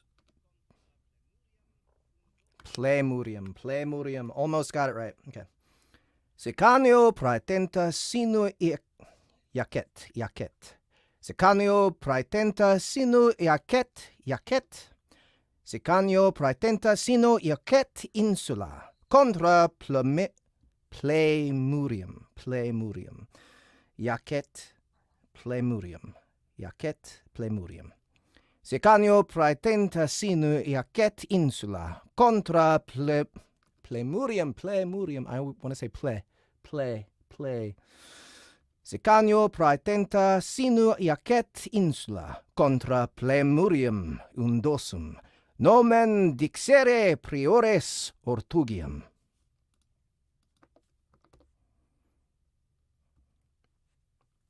Okay, so I think right here we want like his quote to kind of like ring out to nobody. Yeah. Right? Yeah, and exactly. then someone's like, this is Adam again. Just Well, completely so- ignoring him and ready to ask this question. Yeah, and like this is Austin's superpower. So if my character has superpower, he can speak Latin good, you Yeah. know. But like, how good a superpower is that? In most worlds, not much at all. And just to give you some credit, Jeff, like a lot of credit actually, at Princeton and Harvard, I think like the salutatorian or whatever. So, or maybe the valedictorian, I forget which one. There's a tradition of them giving a speech in Latin and in commencement. So they'll actually, like, I forget who writes it, but they give like a 5-minute talk in Latin, and the audience, at least at Princeton, they would get like a transcript, and they would say it would be the English translation, and it would say like laugh here and whatnot.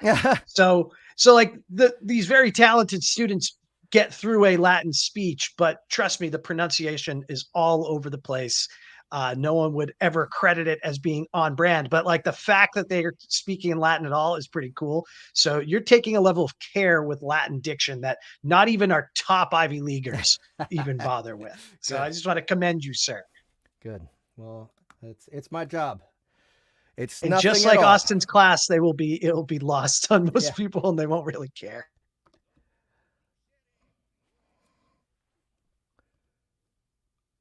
Do you think it'll work, Mr. D? Do you think it'll work, Mr. D? Do you think it'll work, Mr. D?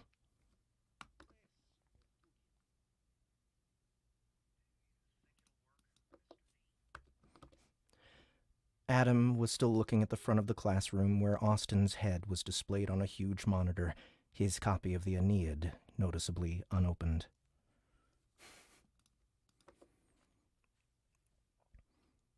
Austin frowned. Do I think what will work? The musters, the mobilization, the nuke stockpiling, Adam said. All of General Ferguson's plans? Let me see. Does he sound correct?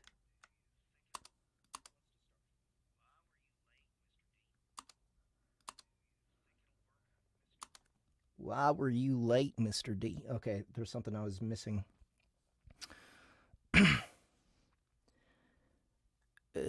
you think it'll work, Mr. D?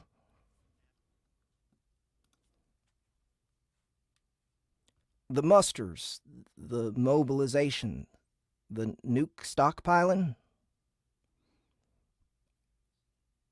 All of General Ferguson's plans?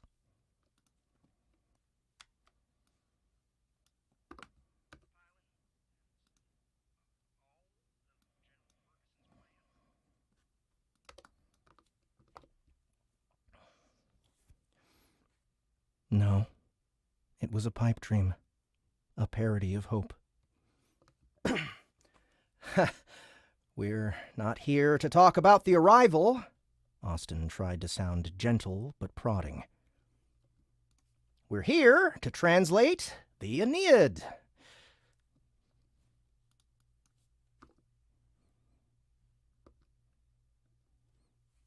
Oh, come on, Mr. D.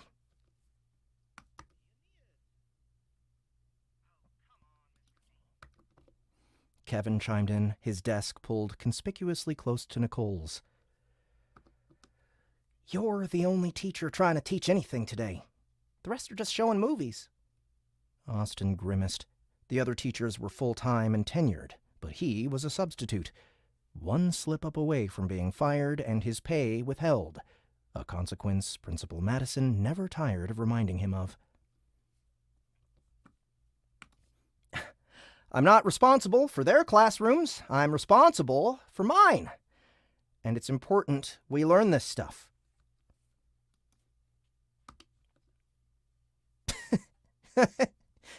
Important? Not when the world is going to blow up on Friday. Kevin laughed. Trying to slow his racing heart, Austin took a deep breath. Kevin was right, of course. This was all pointless. School was nothing but a way to keep kids from running amok as the clock ticked down to the end of the world. But the school had a clear policy for when the kids started saying that all hope was lost. Arrival anxiety, they called it. Teachers were to remind students of the premise, try to convince them everything would be okay, and then get them back to their schoolwork. The aliens aren't going to blow up the planet, Austin said. Austin said, trying to sound like he believed what he was saying. That's the point of the premise. If the aliens wanted to kill us, they would have attacked Earth at range years ago as they traveled here. They haven't, so we operate under the premise that they're peaceful.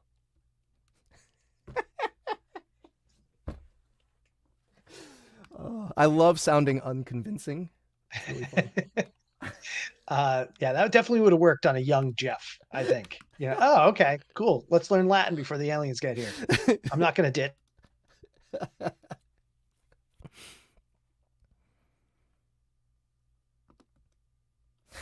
Maybe they've got to get up close to use their weapons.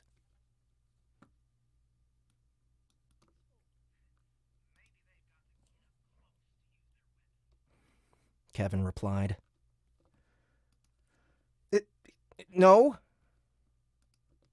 Austin said with a shake of his head. When the alien ship lit up the night sky 5 years ago with its deceleration burn and set off the Great Panic, it was traveling at almost 10% the speed of light. If the aliens had simply dumped their sewage and let it crash into Earth, the kinetic energy would have been enough to blow the crust off the planet. So, no, they don't have to get close. Their spaceship is basically a weapon already. Austin felt his stomach churn. He'd heard some government flack deliver that exact explanation in a press conference a few days earlier. He hated doing the same, but he had to do what it took to be with Aurelia. But what if... Kevin, we need to get back to work. No, hear me out, Mr. D. What if the aliens change their minds and decide to stop being peaceful? Have you ever thought of that?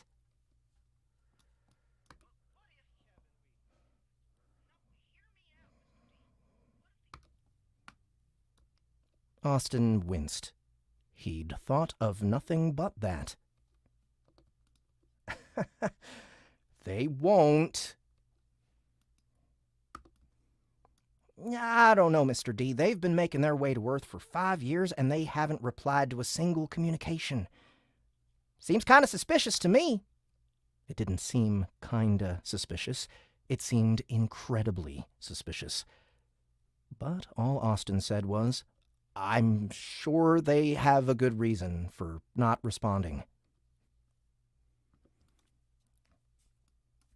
Maybe they do, but what's going to stop them from saying, you know what? These human meat bags suck. Let's blow them up. The corollary, Austin said through clenched teeth.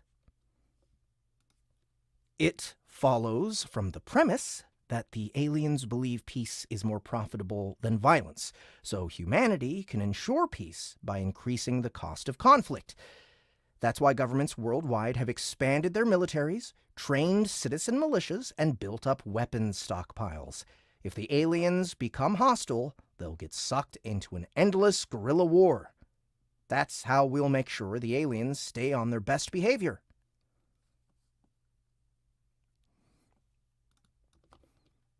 Even though he was repeating, nearly verbatim, the justification the regulars often gave at the musters, Austin knew better. Militia duty wasn't about protecting the planet. It was about keeping the population too tired and afraid to disobey. Random dudes with rifles are going to scare the aliens? I don't think so, Mr. D.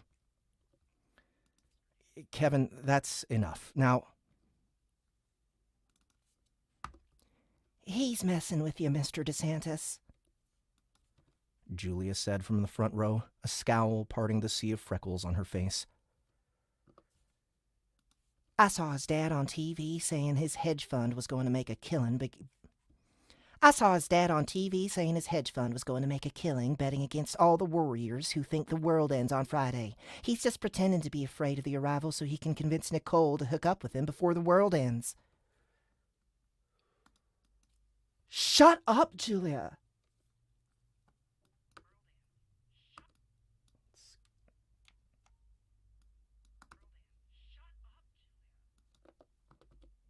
Okay. Nicole shouted. The classroom shattered into laughter, and Kevin sat at his desk with a self-assured smile on his face. So, let's just get a laugh track going. All right.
We'll bring this down by 10 decibels.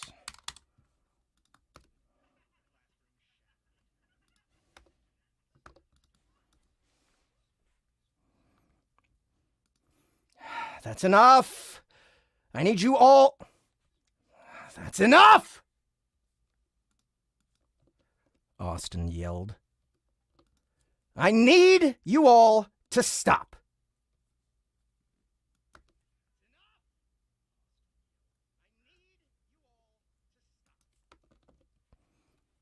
His pleas fell on deaf ears as the class collapsed into a series of individual conversations.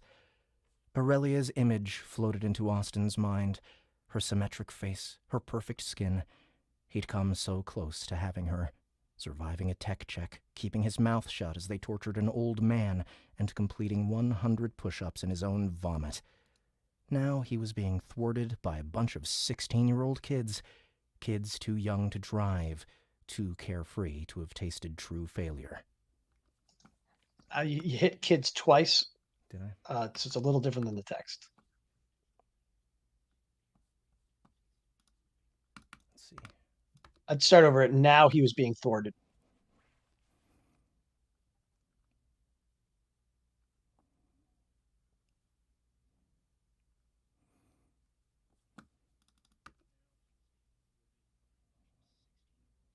Ah, got it. Now he was being thwarted by a bunch of 16-year-olds, kids too young to drive, too carefree to have tasted true failure. Guys! He shouted, but not one person looked over. It was hopeless. Trying again, he said, "Listen up!" Frustration burned in him when not so much as one head turned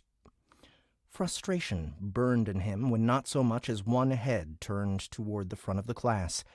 Austin's cheeks flushed. "You want to know the truth?"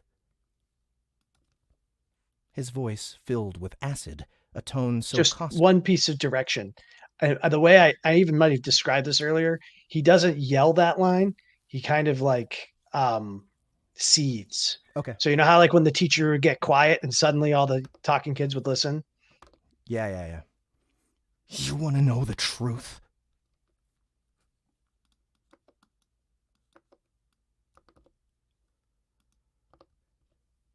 You want to know the truth? His voice filled with acid, a tone so caustic it cut right through the din. Kevin's right. This Friday, we're all dead. The room went silent. The room went silent. The aliens traveled across the galaxy in an asteroid so big it could house the entire U.S. population with room to spare. Do you realize how much power that takes? The students stared at him, a few mouths going agape. A shit ton! Austin focused on Kevin, glad to see his self-assured smile had evaporated. There's no way an alien race capable of that level of staggering power has any time for humanity. We're like insects to them, and the first thing they're going to do when they get here is clean house. Feeling his blood pressure rising, Austin took a breath to calm himself. Running a hand over his head, he said, "I don't know why the aliens haven't killed us already. I really don't. But come Friday, it's all over. No matter what Kevin's dad and all the government lackeys think. So can we please just translate the Aeneid for the next hour?" All eyes were locked on him as he pleaded with them. "It might be a waste of time, but I need the money to buy one last moment of pleasure in my life before we all die. And after today's class, we'll never have to see each other ever again."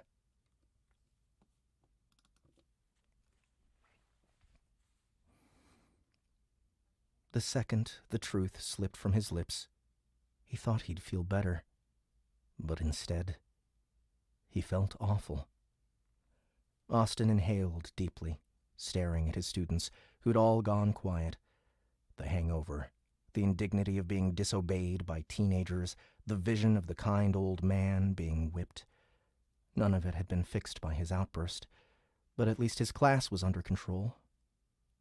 It was a start. But then Austin noticed something. The students weren't looking at him. Their gazes had all turned to the side of the classroom. Before Austin could figure out what they were staring at, a figure emerged into frame. Principal Madison stared back at him, a look of horror on his face. Little stomach grumble there.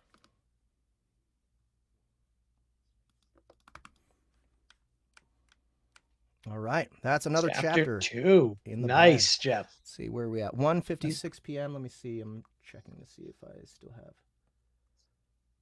Okay, cool. I'm good to go still.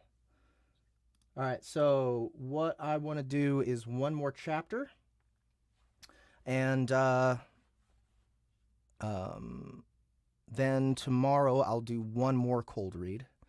And that should take us to about, like, what I want to do is just finish all of part 1 during the cold reads, so that anyone who, wants to keep going and find out what happens, they'll get all the way through part 1, and then they'll have to get the audiobook to hear the rest. So I love that. And I'm really looking forward to hearing your Ferguson.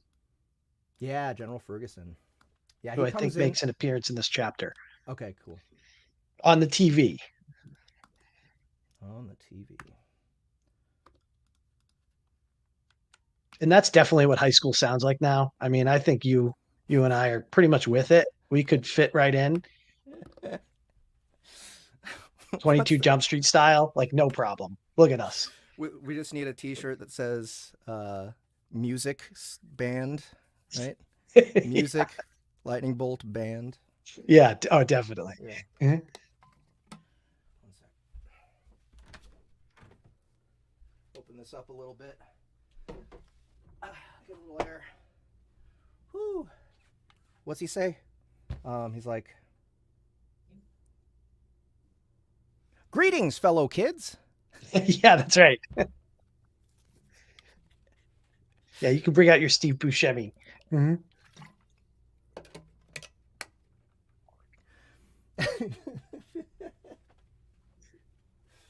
Whew.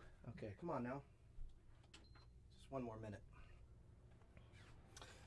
Said so. November 15th, right, is when the book is going on sale. That's on Amazon. It's going to be on Amazon. It'll be up for pre-order soon. Release date November 15th. Pilgrims, right in time for Thanksgiving. Yeah. All right. Perfect. Nice Thanksgiving themed story you can give to your loved ones. Buy many copies, especially the audiobook. Especially.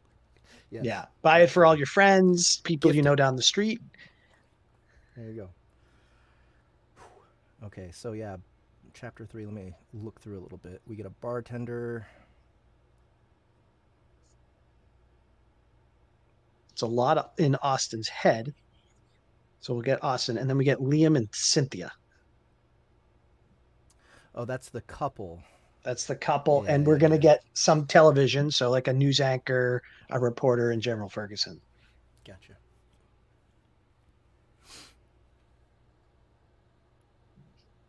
Bill Underbridge says, so when is the sequel retelling the Canterbury Tales as people exploring space coming out? That's a great question. Yeah. I'm going to become the guy that turns all the classics into aliens. But actually, there's a lot of authors doing that now. There's like this weird movement of especially Catholic writers trying to take some old works. And there's actually a group called the Incense Punks.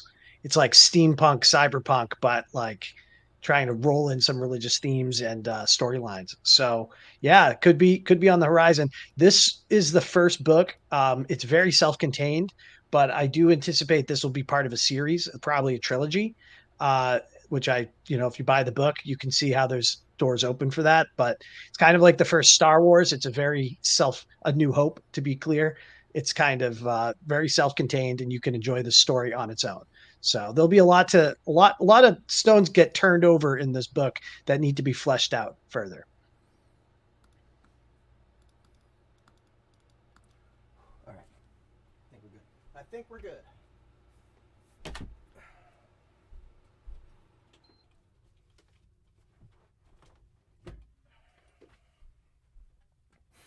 All right, let's get on to chapter 3 here.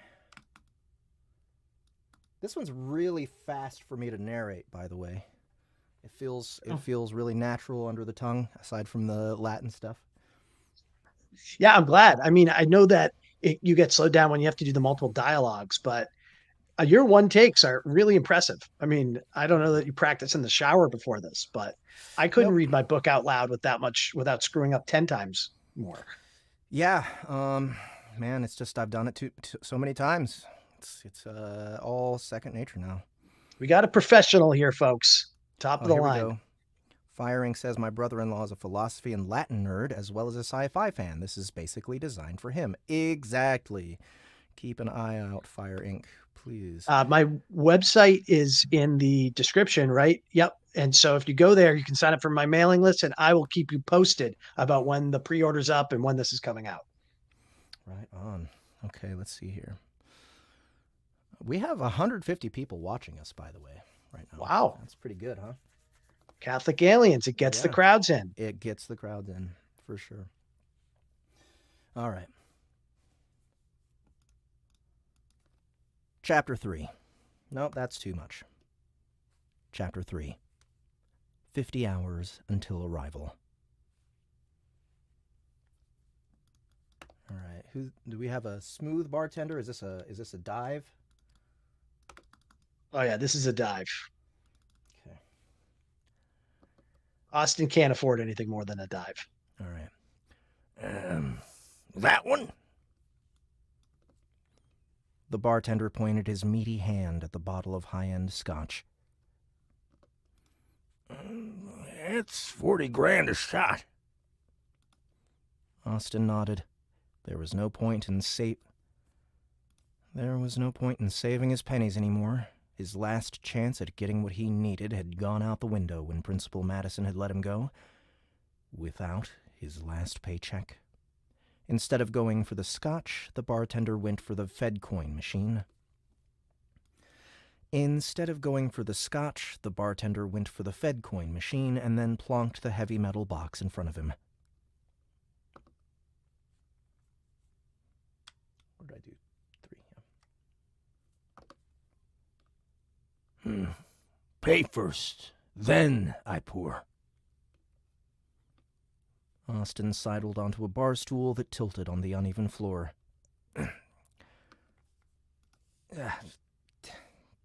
Let's keep it open.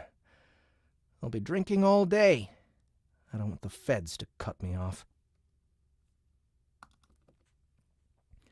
The bartender leaned over the bar, bringing his basketball-sized face close to Austin's. Do I look stupid to you? The bartender let the question hang. The aliens arrive in 2 days, and every lush in Virginia wants to rack up a tab drinking top-shelf whiskey that The aliens. Crap. The aliens arrive in 2 days, and every lush in Virginia wants to rack up a tab drinking top-shelf whiskey they think they'll never have to pay for. I'm not falling for it. Cough it up now or get out. In no state to argue, Austin pressed his thumb to the fingerprint reader on the Fed coin machine and then entered his 6-digit PIN. It rewarded him with a green flash and a soothing ding, letting the bartender know he had sufficient funds. That Austin had sufficient funds came as no surprise. The last time he'd looked at his Federal Reserve account, he'd had almost $5 million. More than enough for a glass of expensive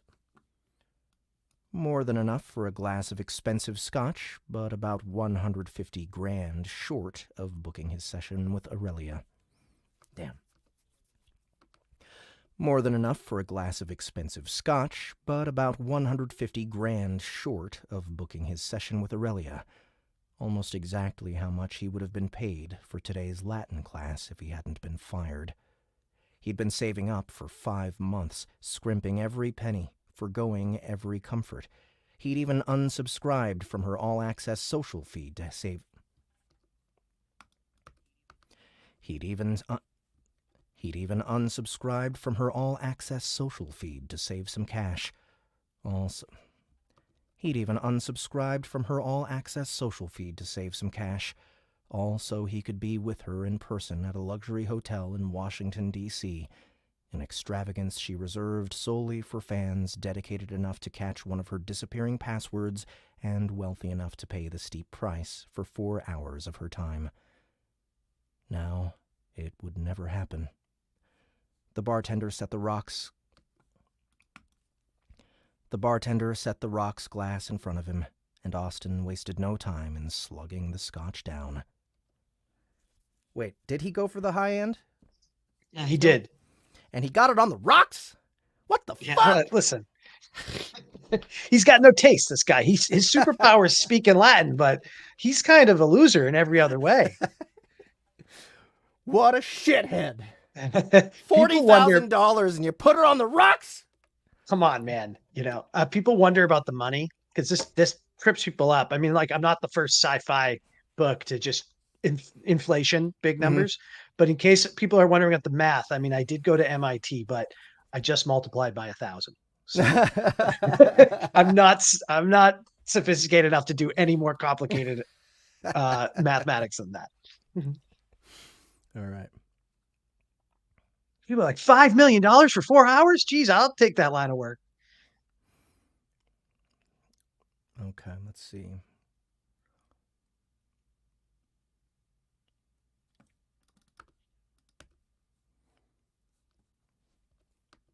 He gagged as he sucked it in, memories of his retching from earlier this morning still fresh on his stomach's mind.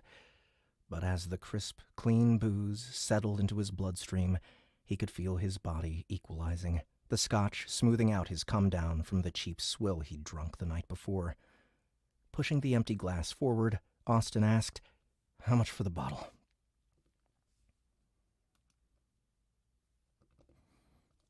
The bartender shot him a skeptical glance. Just shy of $1 million. "I'll take it," he said with a nod. The bartender hesitated, his arms locked across his chest. A bottle of bathtub hooch would cost a tiny fraction of that sum and be just as effective at getting him lit.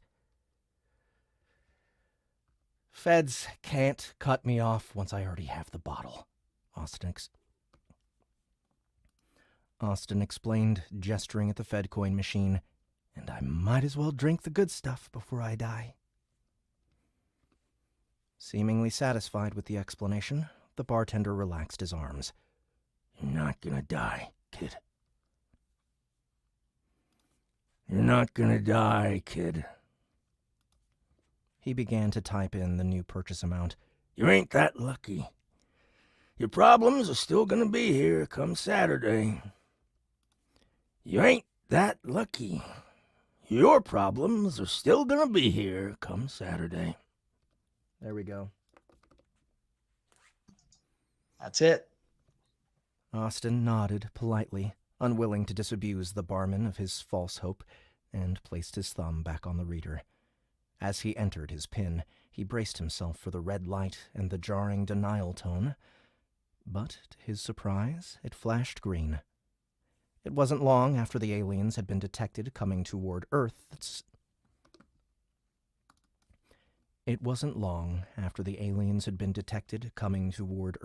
society broke down. Riots, price spirals, cops walking off the job. Order didn't really make sense when you thought the world was going to end in a few years. But the governments that did survive fought back, and while the black shirts did their part, it was the digital dollar that put them firmly back in control. With cash eliminated and all deposits held at the Federal Reserve, the government could see all purchases in real time and tinker with people's balances at will. Shoot your mouth off at a cop? Your Federal Reserve account gets debited on the spot. Go to the bar a bit too much? Next time you go out, the machine will flash red when you want to buy a drink. Do right by Uncle Sam by ratting on a neighbor who skipped muster? You might just find a life-changing sum waiting for you in your account. Only those smart enough to buy Bitcoin before the Great Panic had been able to get off that vicious ride, and Austin hadn't been smart enough. The bartender handed him the bottle, and he pulled the cap off and took another slug, trying to drown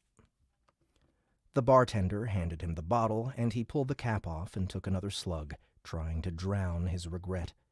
As the scotch rolled down his throat, he began to feel a warmth in his stomach. He languished in relief as the scotch carried his troubles away, only to have Principal Madison float back into his mind. He hadn't just robbed Austin of a paycheck when he'd fired him.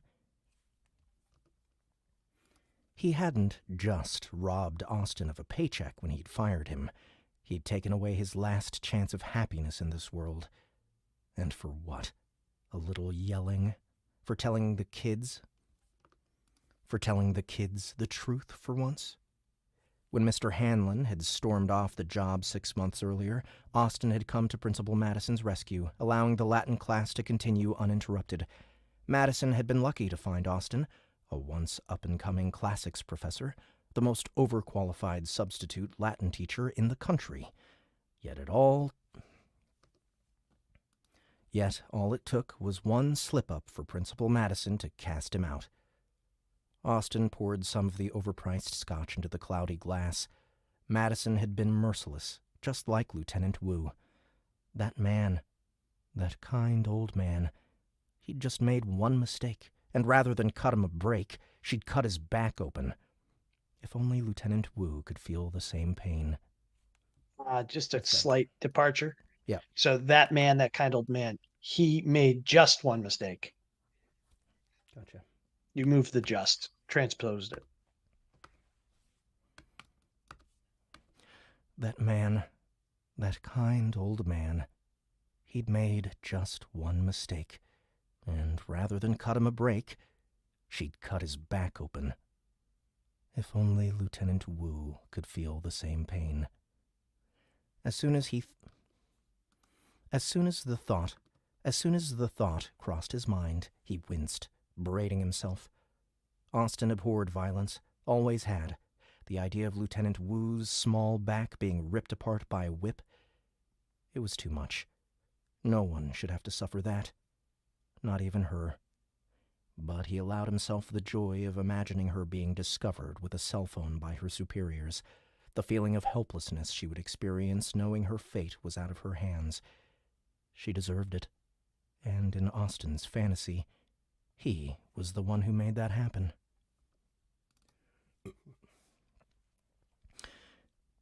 He smiled. The scotch was working, dulling the pain. With any luck, he would be able to drink the bottle dry while he hid from the aliens in this dingy hole. All right. And is this reporter a man or a woman? I think the anchor is a man and the reporter's a woman. Oh, I see. Correspondent was standing in the Pentagon.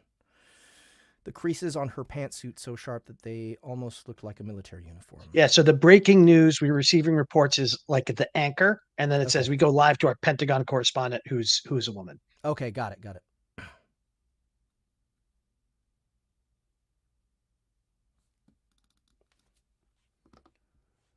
Breaking news. Okay. And we'll switch the speaker. No, we don't need to. I think shit TV is good for a dive bar as well. I even comment that the TV has like a crack in it. Like in this world where aliens are arriving, like it's hard for consumer products to be prioritized. Like the Apple 17 becomes a lot less like of a lure when the world might end in 5 years. Gotcha. Nope, that's not what I wanted. No, stop it. Okay, come on now. Let's try this again. Beep, boop, beep, beep, beep.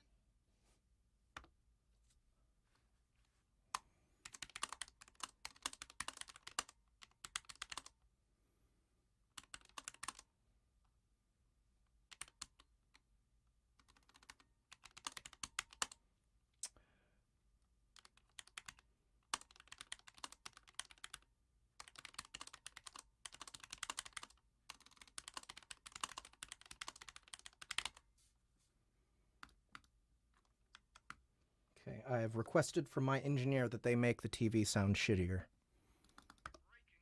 Perfect. The TV blared, shaking Austin from his drunken wanderings. Bah!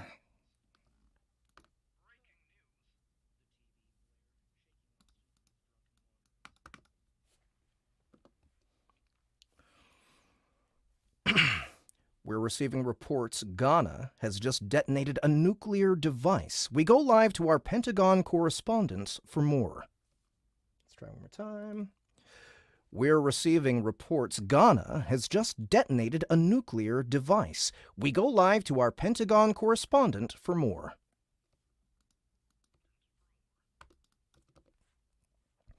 The bartender was standing a few feet from the dilapidated flat-screen TV, a remote in his hand. Hey! Austin was already beginning to slur. I came here to get away from that crap. The bartender turned his barrel-chested frame in Austin's direction. I always watch the morning news. You have a problem with it, get out. Austin shrank back in his stool as the bartender turned the volume up. Okay, so this is the correspondent. Yeah, this is the woman correspondent. Early this morning, satellites detected a 2-kiloton nuclear explosion in Mole National Park. 75... I'm going to actually just do this one myself. I don't know if it's Mole or Mole. It's a real national park in the country of Ghana, but I don't know the pronunciation. So I've been saying Mole.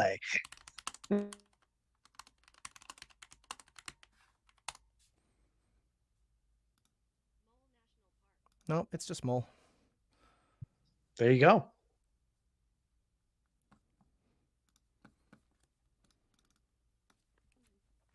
Early this morning, satellites detected a 2-kiloton nuclear explosion in Mole National Park, 75 miles west of the Ghanaian city of Tamale. The correspondent was standing in the Pentagon briefing room, the creases on her pantsuit so sharp that they almost looked like a military uniform. This makes Ghana the 93rd nation to become nuclear capable. I was able to sit down with General Ferguson to get his reaction.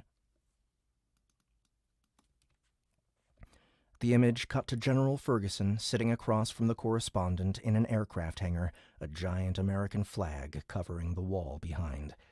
His face was long, like an airport control tower, and his irises were so thin it was as if his face were populated by 2 black holes.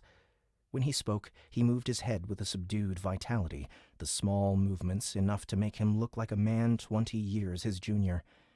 Yet his face was woven with wrinkles, their edges so sharp they looked like cavalry sabers held aloft for a charge. All right, so we're going for Gene Hackman for the general. So we'll start him off here. The corollary. General Ferguson's voice pulsated like war drums in the distance.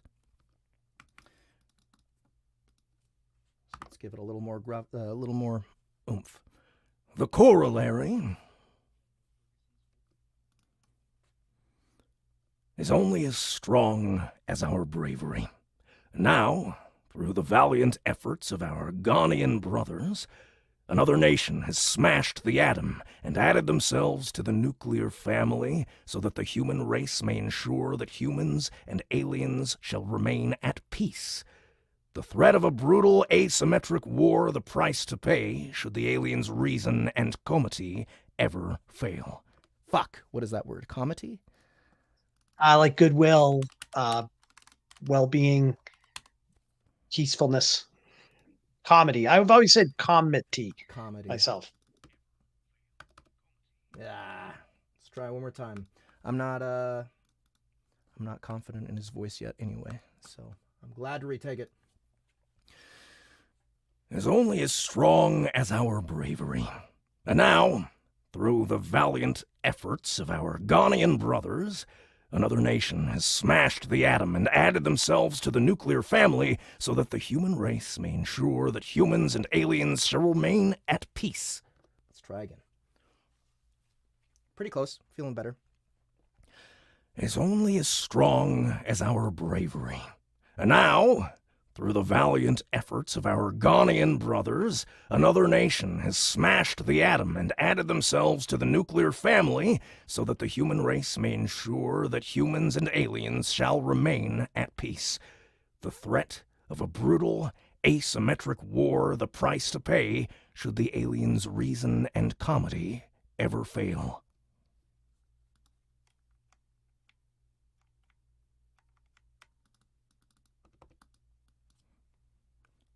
The poetic confidence, the martial appearance, straight out of central casting. Austen could understand why he'd become the face of Earth's defense. But it was a false hope, the ballad of a lost cause. It didn't matter how many nukes humanity stashed secretly around the world to fuel a nuclear-armed insurgency. Friday would be the end of all things. Of that, Austen was sure.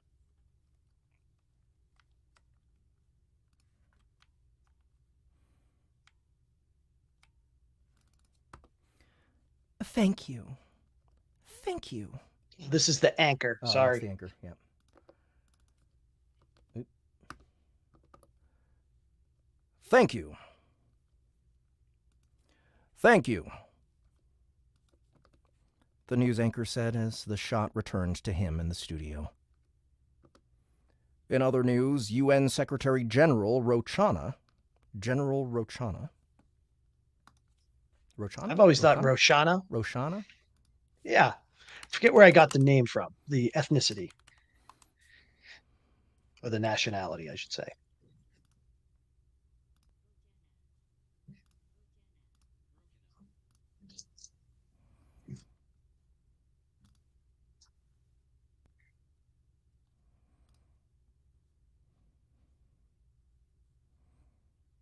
Let's see if I can find any more.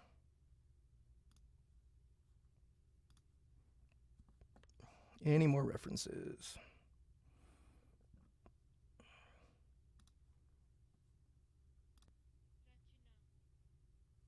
Oh, that's giving me, it's giving me pronunciations of R-A-C-H, but not of R-O. Roshana. Okay, we'll go with what you suggested, Roshana.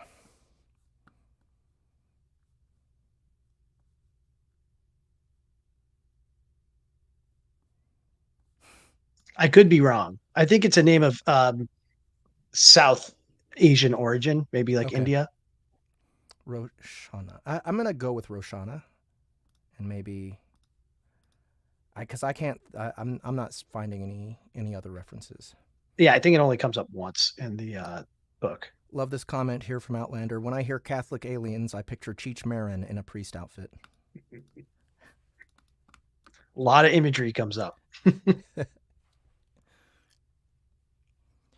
In other news, UN Secretary General Roshana called on China to cease further tests of their orbital nuclear launch platform. In other news, UN Secretary General Roshana called on China.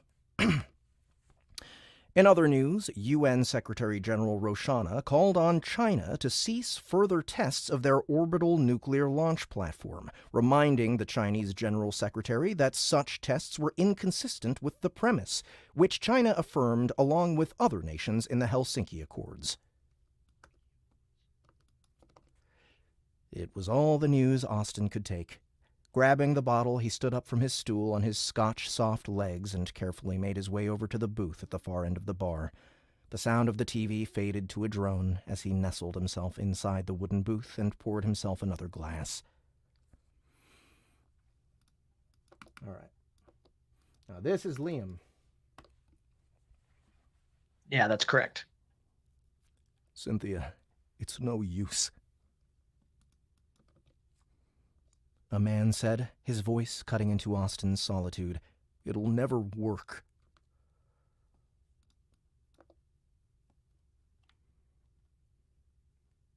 I don't know if do we even need, let's see if I can take care of this character.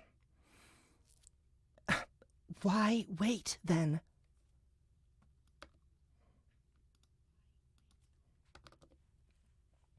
Cynthia responded, and Austen heard something slam onto the table in the booth next to his. His eyes shot to the right, trying to see, but the walls of the booth were too high. His own private enclave.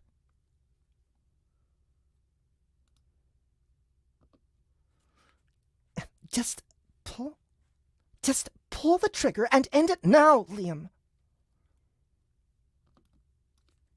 Are you crazy? Austin heard Liam scrambling. If the bartender... If nothing! She cut him off. It won't be long before your boss figures out the money is gone. And if we don't get the last $5 million for the coyote, you'll be in jail for embezzlement before the weekend. I'm not raising our daughter on my own. You promised me you'd be there for her. I'm just gonna get rid of this tag.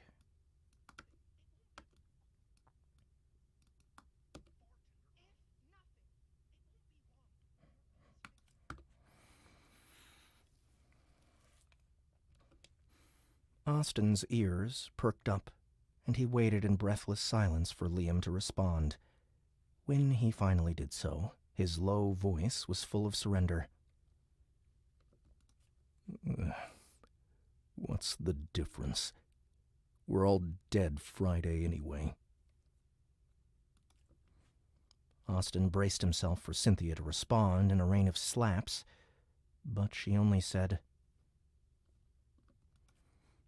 You and I both know this shitty world is still going to be spinning come Saturday. You're just giving up. Taking the coward's way out. Liam took a defeated breath. I know you're right, my love. But everyone is trying to get to El Salvador. I had the whole...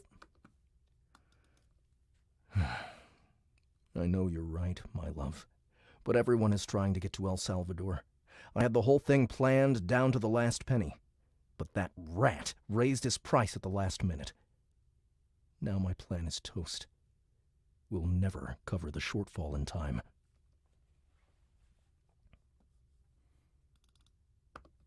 There's $10 million in that store, she said calmly. More than enough to cover the gap. Even in his scotch-infused haze, the words 10 million traveled through Austin's ears with a supernatural clarity. That was double what he'd managed to save in 5 months of brutal scrimping. He put the scotch down and leaned closer, an ember of hope sparkling. He put the scotch down and leaned closer, an ember of hope sparking to life inside him.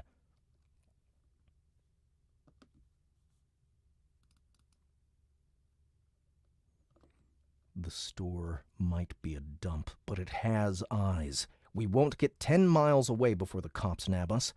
It won't work. You're making excuses. Cynthia snapped back.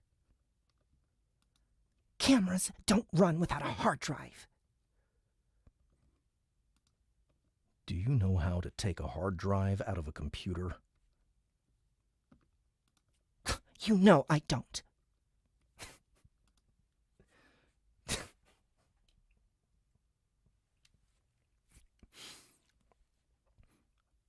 There was a brief pause.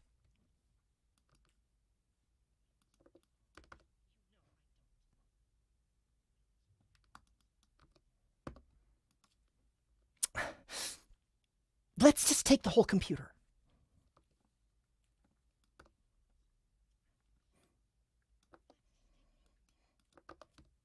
Okay. Store computers have a GPS in them now. If we try and move it, the alarm will go off and the ping... Store computers have a GPS in them now. If we try and move it, the alarm will go off and ping the cops. Then you'll be in jail too. So we smash it. Cynthia sounded desperate. This is our child we're talking about. I know. But if I mess with the wrong part, it pings the cops. The only thing you can take is the hard drive. But if I mess with the wrong part, it pings the cops. The only thing you can take is the hard drive. and I have no idea how to remove one of those without just pulling the whole thing apart. I'm sorry. Aurelia was there again in Austin's mind, her golden locks. Aurelia was there again in Austin's mind, her golden locks, her sapphire eyes. She could be his after all. She could be his after all. He grabbed the bottle of scotch and approached the neighboring booth. I think I can help, Austin said. Were you listening to us? Liam said, his face compressed in anger. Austin's eyes widened as the man let go of Cynthia's hand and grabbed a gun from the table. Even though Liam was seated, Austin could tell he was as tall as Cynthia was short, easily over 6 feet, and his forearms bulged so much... Even though Liam was seated, Austin could tell he was as tall as Cynthia was short, easily over 6 feet, and his forearms bulged, so much so they threatened to tear the rolled-up sleeves of his dress shirt. He had straight hair that parted right down the middle, and clear green eyes that were at once both sultry and disarming. Cynthia made for a beautiful terror, sharp brown eyes shining with fury, long brown hair billowing down her shoulders. Not even her pregnant belly could soften her, making her... Not even her pregnant belly could soften her, make her look any less fierce. But now that Austin could see them together, he saw how each's beauty magnified the other, the type of couple whose photo would populate the frames in a frame store. My laptop was old even before the Great Panic. My laptop was old even before the Great Panic, Austin quickly explained. But I've managed to keep the thing chugging along ever since. Gone through 4 hard drives and 2 motherboards. I can handle what you need done.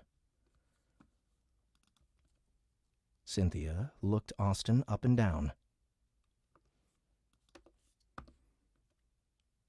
You a cop? No. Just desperate. Her eyes narrowed at him. How desperate? I'll do what you need. For $2 million. Cynthia shot Liam a look, letting him know his last excuse was finally exhausted. He held out for a few moments before he nodded, assenting to the ferocious woman's will.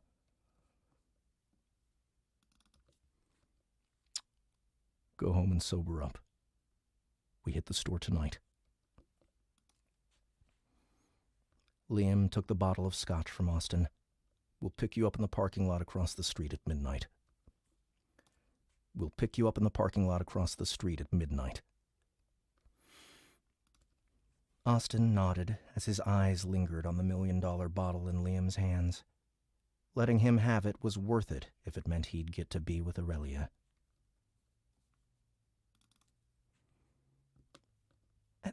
Thank you so much, stranger. Cynthia looked at Austin with great affection, like he'd grabbed her stroller before it was run over by an oncoming bus. Then her eyes hardened. But if you do anything to risk my baby's life, so help me, it'll be the last thing you do. Boom. All right. Chapter 3, in the can. In the can, guys. All right, and that'll be all I can do for today. I am back at it tomorrow, everybody. So make sure to mark it in your calendar or whatever you use to keep track of time. I'm going to start at the same time, noon Central tomorrow, and I'm going to go another couple hours. That should take us all the way through part 1. I'm pretty sure. Yeah, we get to the end of the countdown, just so you know. It's not a like 24. The whole thing is the countdown. So it's worth sticking around for. And then buying the book after. And for all those who sign up for my mailing list during the show, I appreciate it. You can expect some correspondence from me as the weeks go by. Yeah, absolutely. Again, guys, check the description below for the links to, let's see, let me make sure I actually that actually did happen. Pretty sure I updated it.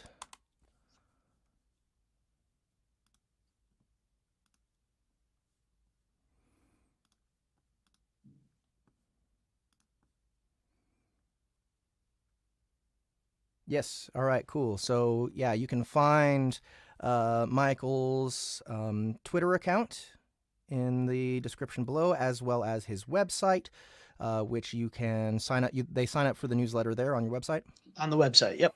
All right, cool. It's a pretty bare website, so it's pretty easy. It's easy to find the mailing list. Yep. All right, guys. Well, thanks so much for coming and hanging out. Michael, thank you so much for joining. Are you going to come hang tomorrow as well? That's the plan, if you'll have me. And thank you, Jeff, for bringing my book to life in such a amazingly rich manner. This is great. It's a real treat as an author to get to listen to you and see you work. Well, thanks for choosing me, Michael, and I'm looking forward to finishing this up. We'll see you guys tomorrow at noon Central. Michael, I'll see you tomorrow as well. Take care. All right, everybody, have a good one.